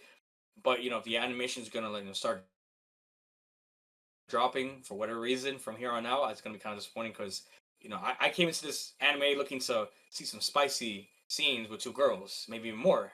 And if the animation is gonna drop, but I'm gonna see like what two stick figures like just like bumping heads. I'm kind of be a little disappointed. I'm not gonna lie, but let's see what happens. Next episode, because from what I'm hearing, it just gets spicier and spicier, and I personally don't know how you can get more spicier without getting more graphic, if that makes sense. So all I have to do is let the show cook.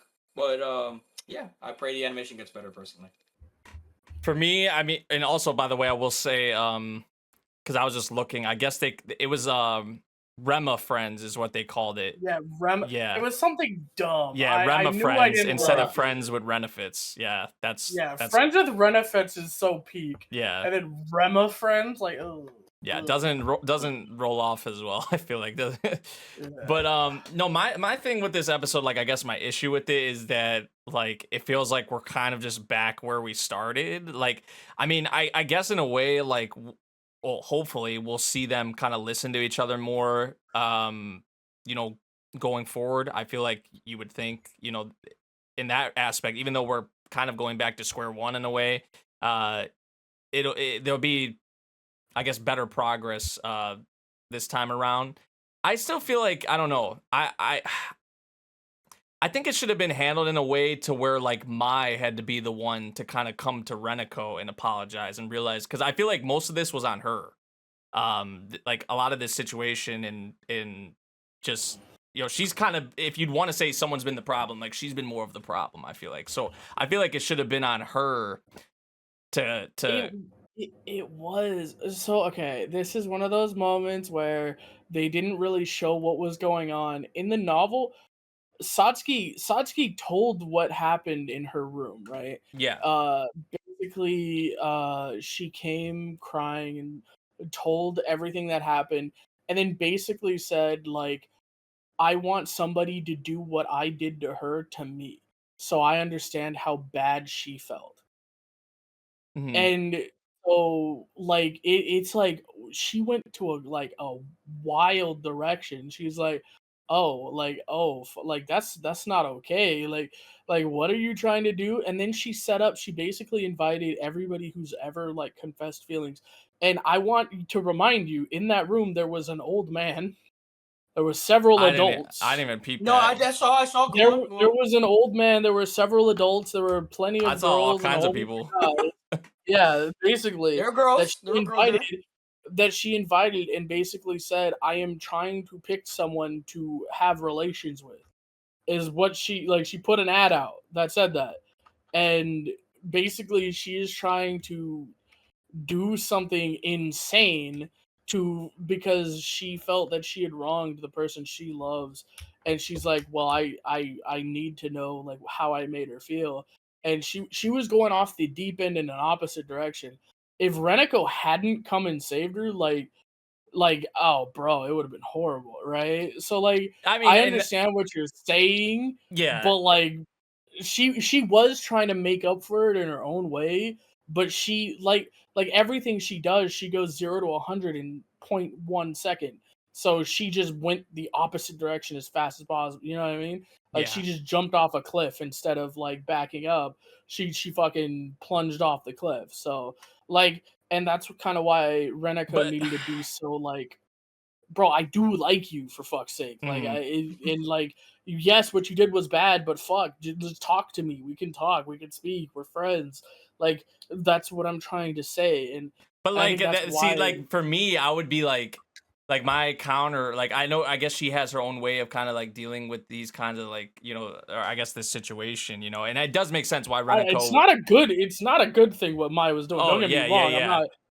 But like it does, like for this setup, right? Yeah, it does make sense. I just feel like I know it's still early on, but like if she, you claim you love her and care about her all in this way, so if you're telling me you can't go to her, like if you love her all that much and you want to make up for it and you care for her all that much, or are you like, or do you not maybe feel the way you say you feel, right? Like, because if that really was the case, like you're going to that person one-on-one and you're talking to them to try and like screw getting other people involved.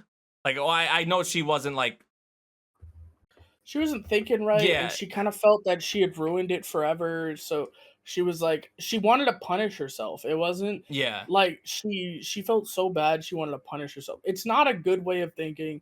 It's very bad. It's a toxic My way, but you gotta remember too, they're like adolescents. They're still in high it's school. very like, toxic. yeah, So like When- I yeah. agree with what you're saying that Mai definitely should have been the one to come and like apologize, and you are correct. Like there's no other way about it, right? mhm. But like that's not who Mai is, and Yeah. Right she now, at was least. trying to apologize in her own way, and yeah, it takes a lot of communication, and that's kind of like again why Renako wanted to be best friends, because that's the person you communicate with.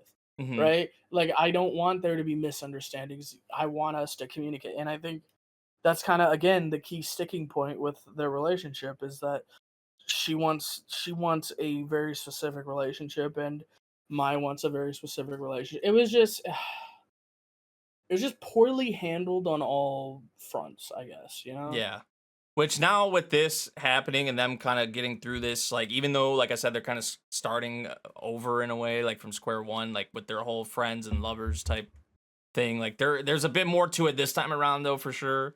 But like hopefully they listen to each other more. They better communication on both sides. I know obviously they still in both both of them have a lot, especially I feel like more so. I mean they both have development to to still undergo, but yeah, I mean, I'm curious to see how it progresses after this whole kind of debacle. So, I'm just gonna put it out there because we didn't bring it up real quick, but Seneca confessed to by by Renako. So I'm yeah, and actually and that was next episode, that was a huge that is miscommunication, the biggest misunderstanding fumble there. I've ever seen. Yeah, that was the biggest Yeah, fumble if you I guys have ever seen wondered in how anime this history. turns into a fucking harem, Yeah, Yeah, 'cause- that's exactly what the fuck up, because I know Satsuki or Koto, however you want to call her, the black hair girl.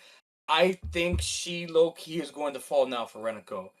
If not now, way like towards like the end of the show for sure, because she does like Mai. And I know that for a fact. Like it's you see that when they were talking on the rooftop this episode, but I think that's gonna turn 180. I just don't know in how and in what aspect she's gonna fall in love with her. But Senna definitely got a Senna definitely got a Bro, thing for that- Renako. I mean, that was I- obviously I like know. that was clear as day Yeah. with like, especially with that whole scene, like how it was handled. Like she had certain expectations, and Renako had like the complete opposite. Like she was just on the friends kind of wavelength. But the way she was talking, I mean, I can't really blame the girl, honestly. Like the way it was. bro, she basically confessed her love. Like, Yeah. I do not like look at Senna the wrong way for misinterpreting. She got confessed to just straight up, and Yeah. Renako just doesn't even process that that's what happened. Because again, in Reneko's mind, it's like you're my friend. I value our time together. I want to be with you, but I gotta go do something. Like I said, this brings back her trauma of turning people down. Mm-hmm. And so she had to go overboard to explain herself to like make sure she's heard, because she doesn't want this person to hate her. Right. And I mean, I guess I kind of totally didn't allude to it, or like it wasn't obvious in the anime that yeah, she fell, bro. You got her, bro. Yeah. Rizuko is what we call her. Bro, yeah, Rizuko. she in that, bro. Like the Rizzler without being the Rizzler is crazy to me. But there's a lot of people like that right She now. rizzes up 4 girls, okay? Like she keeps going. She doesn't stop. She I want doesn't to know know how how she's to gonna stop. get the blue hair girl Kaho. I want to know how she gets her. That's gonna be the trickier girl, because she likes Maya a lot too. So Oh, she was awesome in this episode. I think I was saying that while we were watching. I was like, I kind of like this girl, the Kaho the way girl. that Yeah. Renako had to convince her, look, you want to alter yourself. You gotta help me sabotage this whole shit. Oh, you right. You also like That's her too. smart. But don't worry, I got you, homie. Yeah, like that shit was funny to me.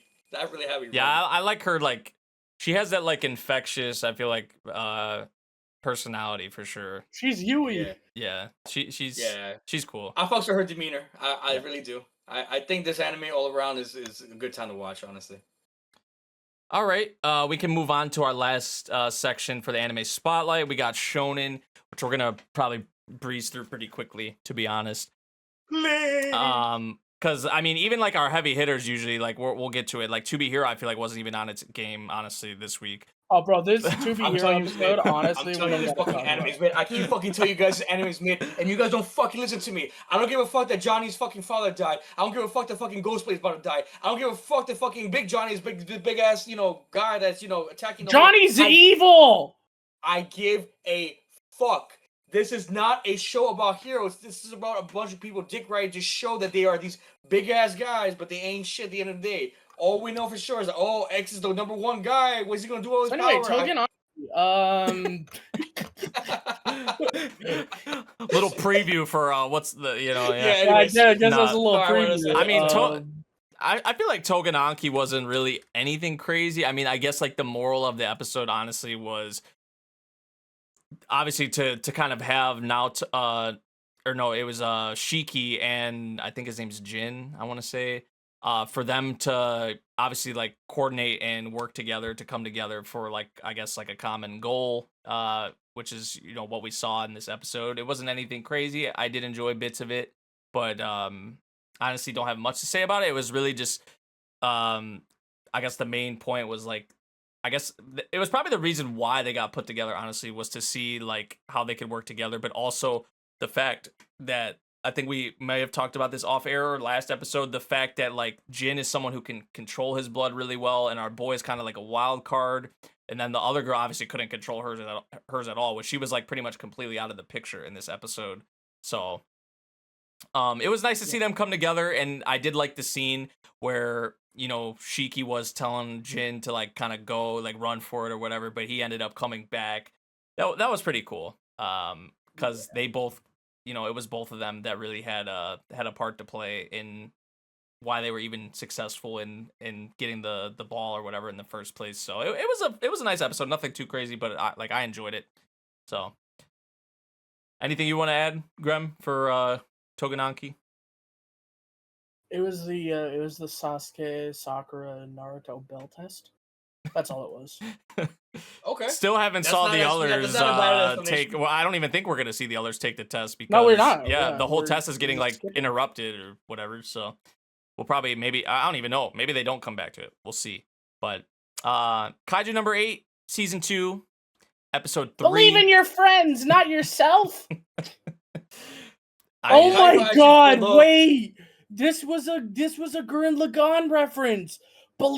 Don't believe in yourself, believe in me. Believe in the me that believes in you. Don't. I mean, I do like me some Kaiju number 8, but don't put Kaiju number 8 and Gurren Lagann in the same. I You're don't right, really- Kaiju's They better. go on I don't, business, boys. I don't really, I don't really appreciate that, but, but not.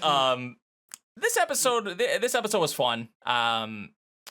We still had Kafka obviously battling with that, and we did like. I actually like how they kind of visually showed it with all the kind of bodies on the ground of like the squad members and all that, like kind of him thinking about like that having that vision of that possibility, those dark thoughts about like what could happen if he kind of loses control of himself, right?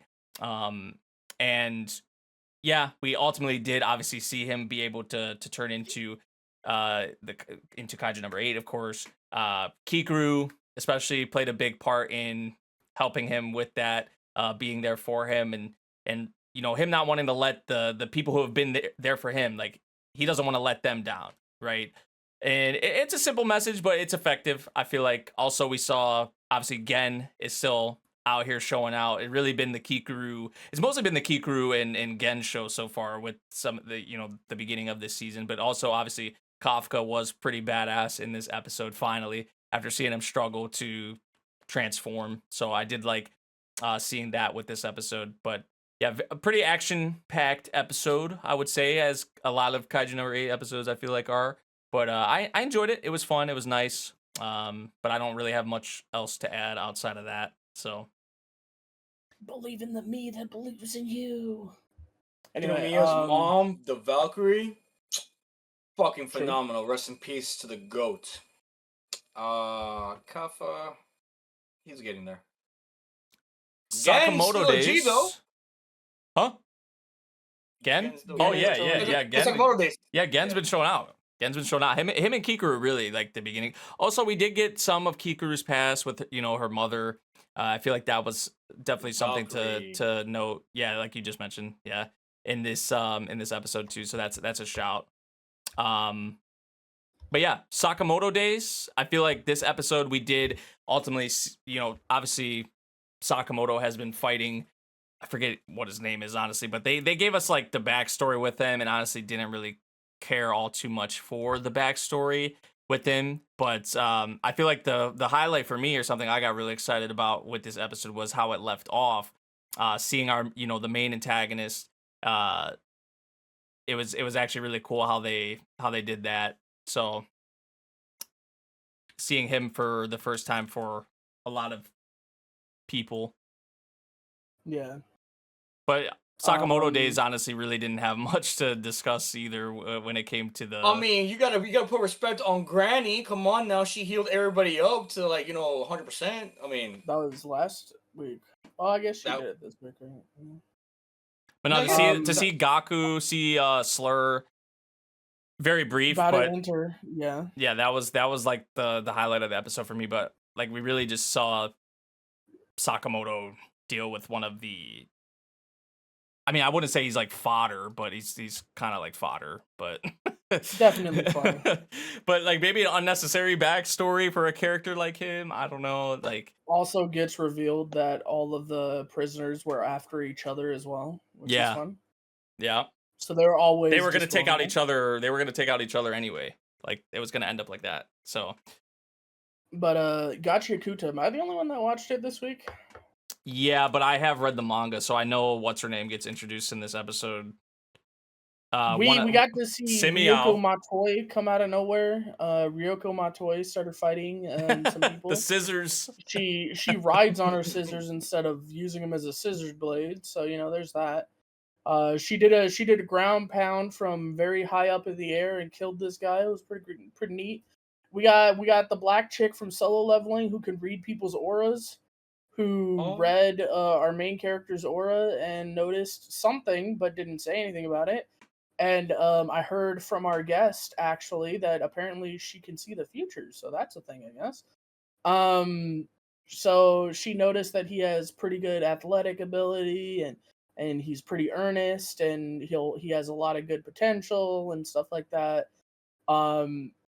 We briefly saw all of the other or at least a large group of the other members, but like I said, the main show out here is Ryuko coming out of nowhere from Kill la Kill and joining us in this anime and just destroying these trash beasts. Yeah, the way Rio fights is awesome. So we did have her shown, briefly at the end of the previous episode, but this really was like her official, I guess you would say, introduction. So seeing her fight for the first time, which love how she fights. Also, like Grem mentioned, Simiao, her introduction, a lot of a fan favorite for a lot of people, maybe for different reasons. I don't know, but no, she's fine. She's definitely fine.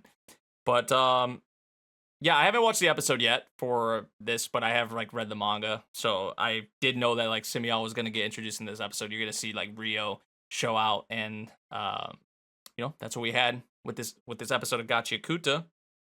To Be Hero was a recap episode. Who gives a fuck? And moving on. Yeah, please. Can I? I won't even bro, talk. it honestly was though.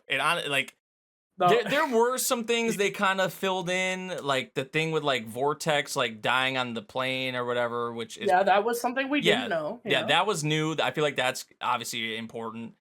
Most things that revolve around the plane, it just is important, So they did kind of fill in some gaps maybe there, give us different perspectives, but a lot of the stuff we saw in this episode was like stuff we had already seen before. Known.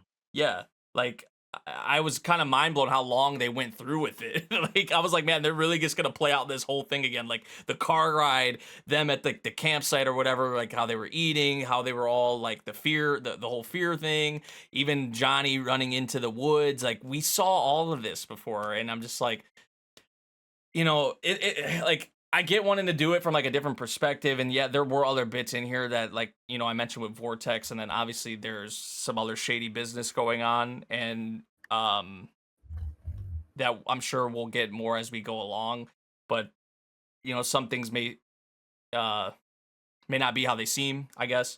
But yeah, I honestly don't have much good to say about this episode. I don't have much to say, honestly, just in general about this episode of To Be Hero, because a lot of it was stuff we have already saw before. So yeah, which is a shame, you know, like this is probably, I think even after we watched it, I was like, man, I think Grem actually said it first. He was like, this is probably the weakest episode of To Be Hero. I'm just like, man, I think I agree, because I don't know how Neko would ever try to convince us, saying like, no, give it like it's me. And they did yeah. They did something similar to this. It wasn't to this extent. Like they did this before in the Lucky Scion bit, where they showed a lot of the same things from like a different perspective. But it was not to this extent. Like it felt like half the episode. It might have been half the episode. I mean, I don't know. But hopefully, To Be Hero. Yeah, I think next week is the last episode, I want to say, of like the Johnny's arc or whatever. So we'll see how it concludes. So Yeah. Don to Don, season 2, episode 5. Talk about this. I've been waiting to talk The about car this. scene. So we're gonna get there. But first things first. You know, they were able to contain Jin. I'm sorry, but Evil Eye still, you know, in his body, and we see now Gigi? like, yeah, I say Jin, Gigi, and you know, now just seeing like, oh, like he's still possessed, but they can switch like in between themselves through the use of water, whether it's hot or cold. I don't know why. Whether but he's I hot guess- or he's cold, he's yes or he's and no. no. Sorry, Anyways, keep going. so yeah, so use hot water only. Do not use cold water, or the demon will come out, and you do not want the demon to come out. Yeah, they went to visit Gigi's family in the hospital, and on the way to the hospital, you know, we had an intimate moment between Momo and Ken, and let me just say, you know, We're getting there. I don't know about you guys. I don't know about you guys personally, but in my previous experiences, when you have a crush on somebody, and you have a little moment between the two of you where no one can see, where you guys kind of like physically interact, wholesomely, not, you know, any dirty, but wholesomely, and you just don't want it to stop. You get butterflies in your chest, or like you just, you know, you feel your heart stirring, or you just want to, you know, like continue doing this like this taboo moment where nobody can see it and just keep it going, see how far it goes. That's what that car scene was. You know, She went Ken was in like, on his I don't know if you hands, should be bro. touching my hair like that. I'm like, when he was saying that, I was like, my boy, shut the fuck up. You have a girl fucking touching you, and you don't want to let her fucking slide. My boy, you better get this action, because you're not gonna have no other bitch besides Ara, but fuck her, whatever, that wants to touch you. So, you know, Momo got her, you know, she's just trying to, you know, put herself out there like, hey, you know, like, you know, I'm here. What's up, puppy? And then, you know, my boys be retarded as usual. Hey, whatever. It is what it is. I liked it a lot. It was very, very, very spicy. I hope to see more of that very soon, because, you know, Don was missing a little bit of that in the beginning. Yeah, what you boys think? It was a nice like breather episode, I feel like, especially like how the past couple episodes have been, you know, the end of kind of like the first initial arc or whatever you'd want to say that we had. I feel like this is kind of like a little bit of an in-betweener before. I mean, even with how the episode left off, it's like, okay, things are going to get serious again pretty soon. But no, the household is crazy. Like just how diverse, like all the, like who the... Yeah, before it's like the came, household just gets more lively and just like just the diversity and the people that are living here or staying here is just insane, you know. Speaking of living or staying there, yo, they're gonna be living together for a little bit. Yeah. Or wasn't it just a sleepover? Or no, that's Ira coming over, right? No, that was over. No, it's both. Ken and Ira were asked to stay over to help watch over Gigi, since, you know, he has evil eye. Yeah. I did like the scene too at the they did like a double take when they did like the slow motion when it was like with the sauce. Because the first one you're like, okay, it's about it, and then it didn't. But then they did like a rewind, like, and then they went back to it, and then the second one, when he grabbed the other sauce, it actually, was pretty cool. That's actually how the episode like left off. I think was like it was at the very end, and then the whole house just.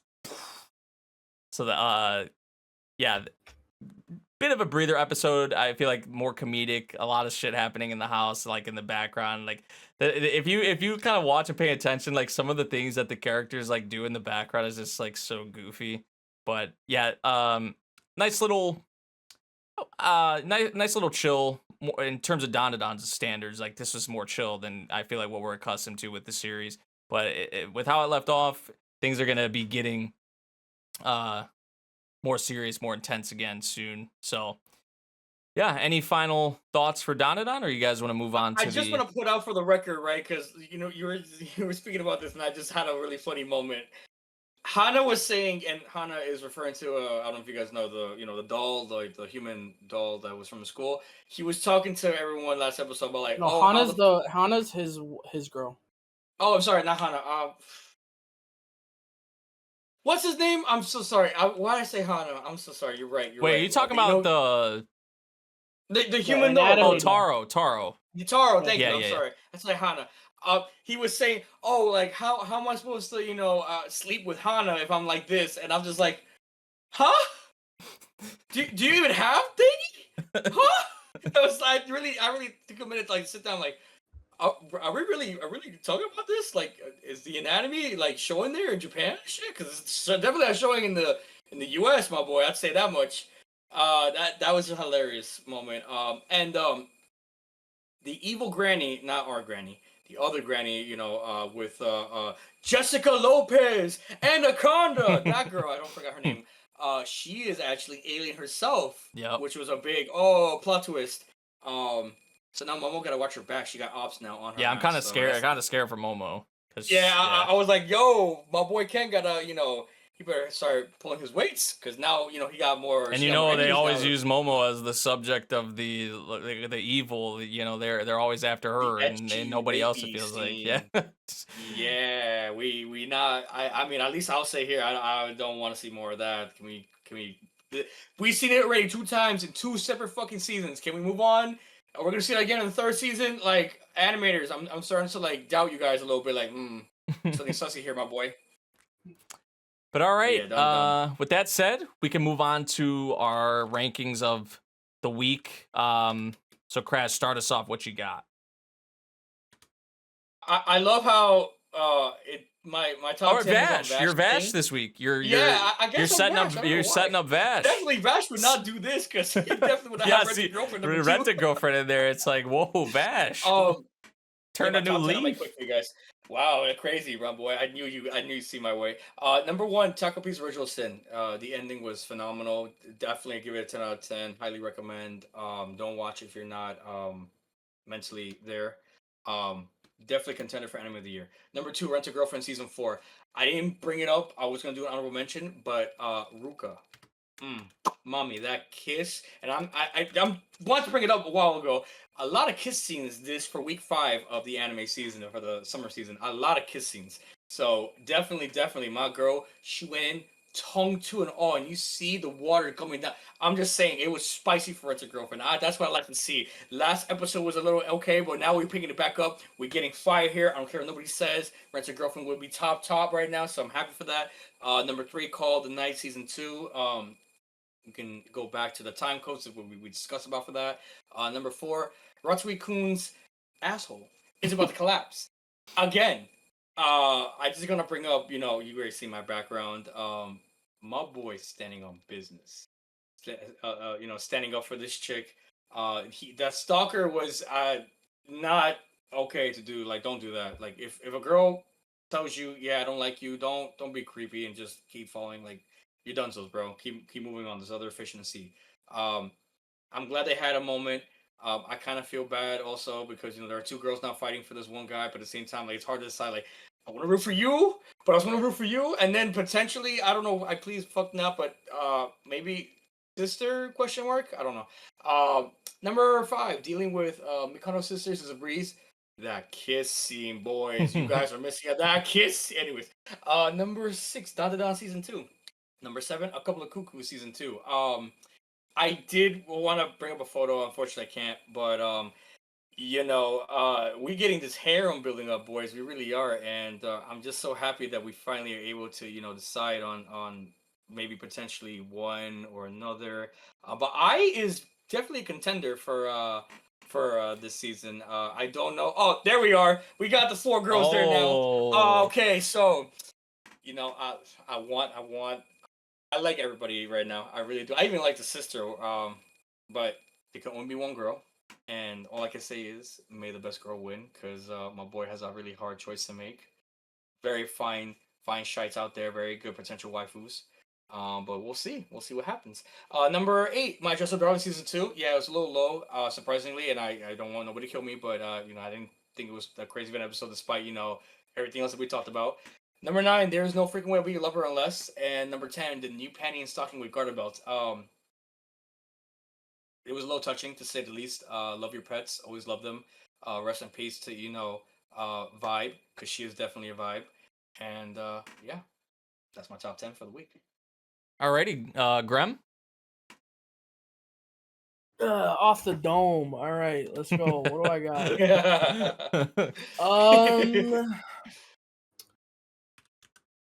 Outcast Restaurant was pretty good this week. Oh. Solo Camping for 2 was pretty good this week. Very Rocks is always a trip. Apocalypse Ringer Minogahara was pretty great. Dandadan's pretty great. Fragrant Flowers always great. Hotel Inhumans was a pretty good episode. Dress Up Darling was a good episode. And of course, you can't forget Dress Up Darling actually had the best episode of the season thus far. Clevitas, we didn't get to talk about it because we had a guest, and so we were trying to be considerate and not, talk for hours on end without him being able to speak. Was pretty good. Grand Blue's always fun. And Sakamoto Days was a really fun episode this week. So yeah. Alrighty. Okay. And for me, I honestly just got I got a top 5. Not really in any particular order, but Call of the Night for sure is definitely up there for me. Dress Up Darling season 2, of course. Fragrant Flower, those 3 for sure are in my top 5. I would say Dandadan as well for number 4. And then my final spot is actually going to go to Bunny Girl Senpai this week because, like I said, I feel like this is probably the best episode we've had in this season so far for it. So those will probably be the 5 I enjoyed the most this week. I feel like this week, honestly, was a bit weaker in comparison to other weeks we've had. Not necessarily saying it was a bad week, but just in comparison to some of these other weeks, I feel like it wasn't maybe hitting. Some of the big hitters weren't hitting maybe as hard as they usually do, So I feel like mostly I'm talking about To Be Hero when I mention that. Also, no, I gotta put Takopi in there. Duh. I kind of forgot about it because it's over, it's finished. But Takopi would be in there as well. So really, I gave you his flowers. Yeah, I gave you 6, and we talked about that at length. So. Yeah, that about does it for this episode of Off the Binge, everyone. Hope you guys enjoyed the pod. Hope you enjoyed our discussions around a lot of the anime we discussed. We didn't even discuss as much as we usually do. Usually we have more shows that we kind of tackle, but like Grem mentioned, we did have a guest, and obviously we do thank Mairuzu for joining us. Go check out his socials and his channel, his Twitch, all of that. But we did want to we did want to kind of hone in. I know we couldn't do it fully, but we did want to hone in on more of the things that he has watched. So mostly that was the binge section at the beginning of the pod, Takopi, Nukitashi, of course. I think he probably did want to talk more about Gachiakuta and To Be Hero, but that could be for a later pod or a stream or something along those lines. So but yeah, another good pod. You guys have anything you want to say before we close out? I think Vash comes back next week. Hopefully. I mean, these part-timers, bro. Yeah. Hard times, honestly. Stay tuned for Boss Man potentially coming, and I believe also as well too Neko comes back next week. So we're Yeah. Back at you full know, force, hopefully. yes, the crew coming back all together, no worries. But in the meantime, you have the three of us, the fourth being our guest, holding it down on Off the Binge. As always, thank you guys so much for watching. Please like and subscribe. Definitely follow us on our respected, social medias. You can follow me on Twitter. You can follow Man God also on Twitter. You could also follow Memory on Twitch/Twitter. Bash has a bunch of social media. You can The also see it. audio And follow us on our feeds. Discord. Yeah, the audio The audio we have audio feeds, feeds now. They're which getting closer. finally got updated. So yeah, That's Watch us us out. on Apple Podcasts, on Apple Spotify, even though Pods, I'm banned from there. Spotify, Pandora, SoundCloud, Pandora, anywhere you SoundCloud, can watch all that stuff. anywhere you can find podcasts, we are there now. Yes, sir. And as always, be safe. As our guest said, don't fall for the traps. And Did he say I don't keep think that's gooning what to I guess. etchy I anime. don't think that's what I guess. Yeah, he said keep gooning too. Yeah, he did. Yeah, keep gooning He to also etchy said anime. keep going. Yeah. Yeah. Graham, anything you wanna leave the folks off? Do some watching of light novels. You know how it is. Yeah. Yes. And don't forget to pray to Marin every week. If Please not, pray to the church. Yes, sir. Donations are accepted at the Church of Marin. What the fuck can you donate to the church? Yeah. Just do it. All right, y'all. Okay, donate. We'll see y'all in the next one. Peace. See you on the next one. Keep binging your stuff. Cutie Pop, thank you. GOG. I shouldn't be saying that. That's not even anime. Fuck. GOG. Don't ever play Oh that my game. God. I got it for free and still won't play it from Majin. Bro, that Sorry, shit Majin. is gas. What are you on about? It's so fire. No, I don't know what can't you're even about. speak on it. I've never played it. I've saw Yeah, clips, good. but You just like got Yeah, what, the Markiplier video, which has like a million views? Markiplier. That's of literally course. yeah. But now that I have a chance to watch it because I'm an adult now what's up? And it's free. You can't sell it for free. Bye, guys. I'm sorry for you, man. Rent Your Girlfriend still 10 out of 10. Keep watching that shit. I don't know about that one. All right, see ya. Oh. All right, yeah.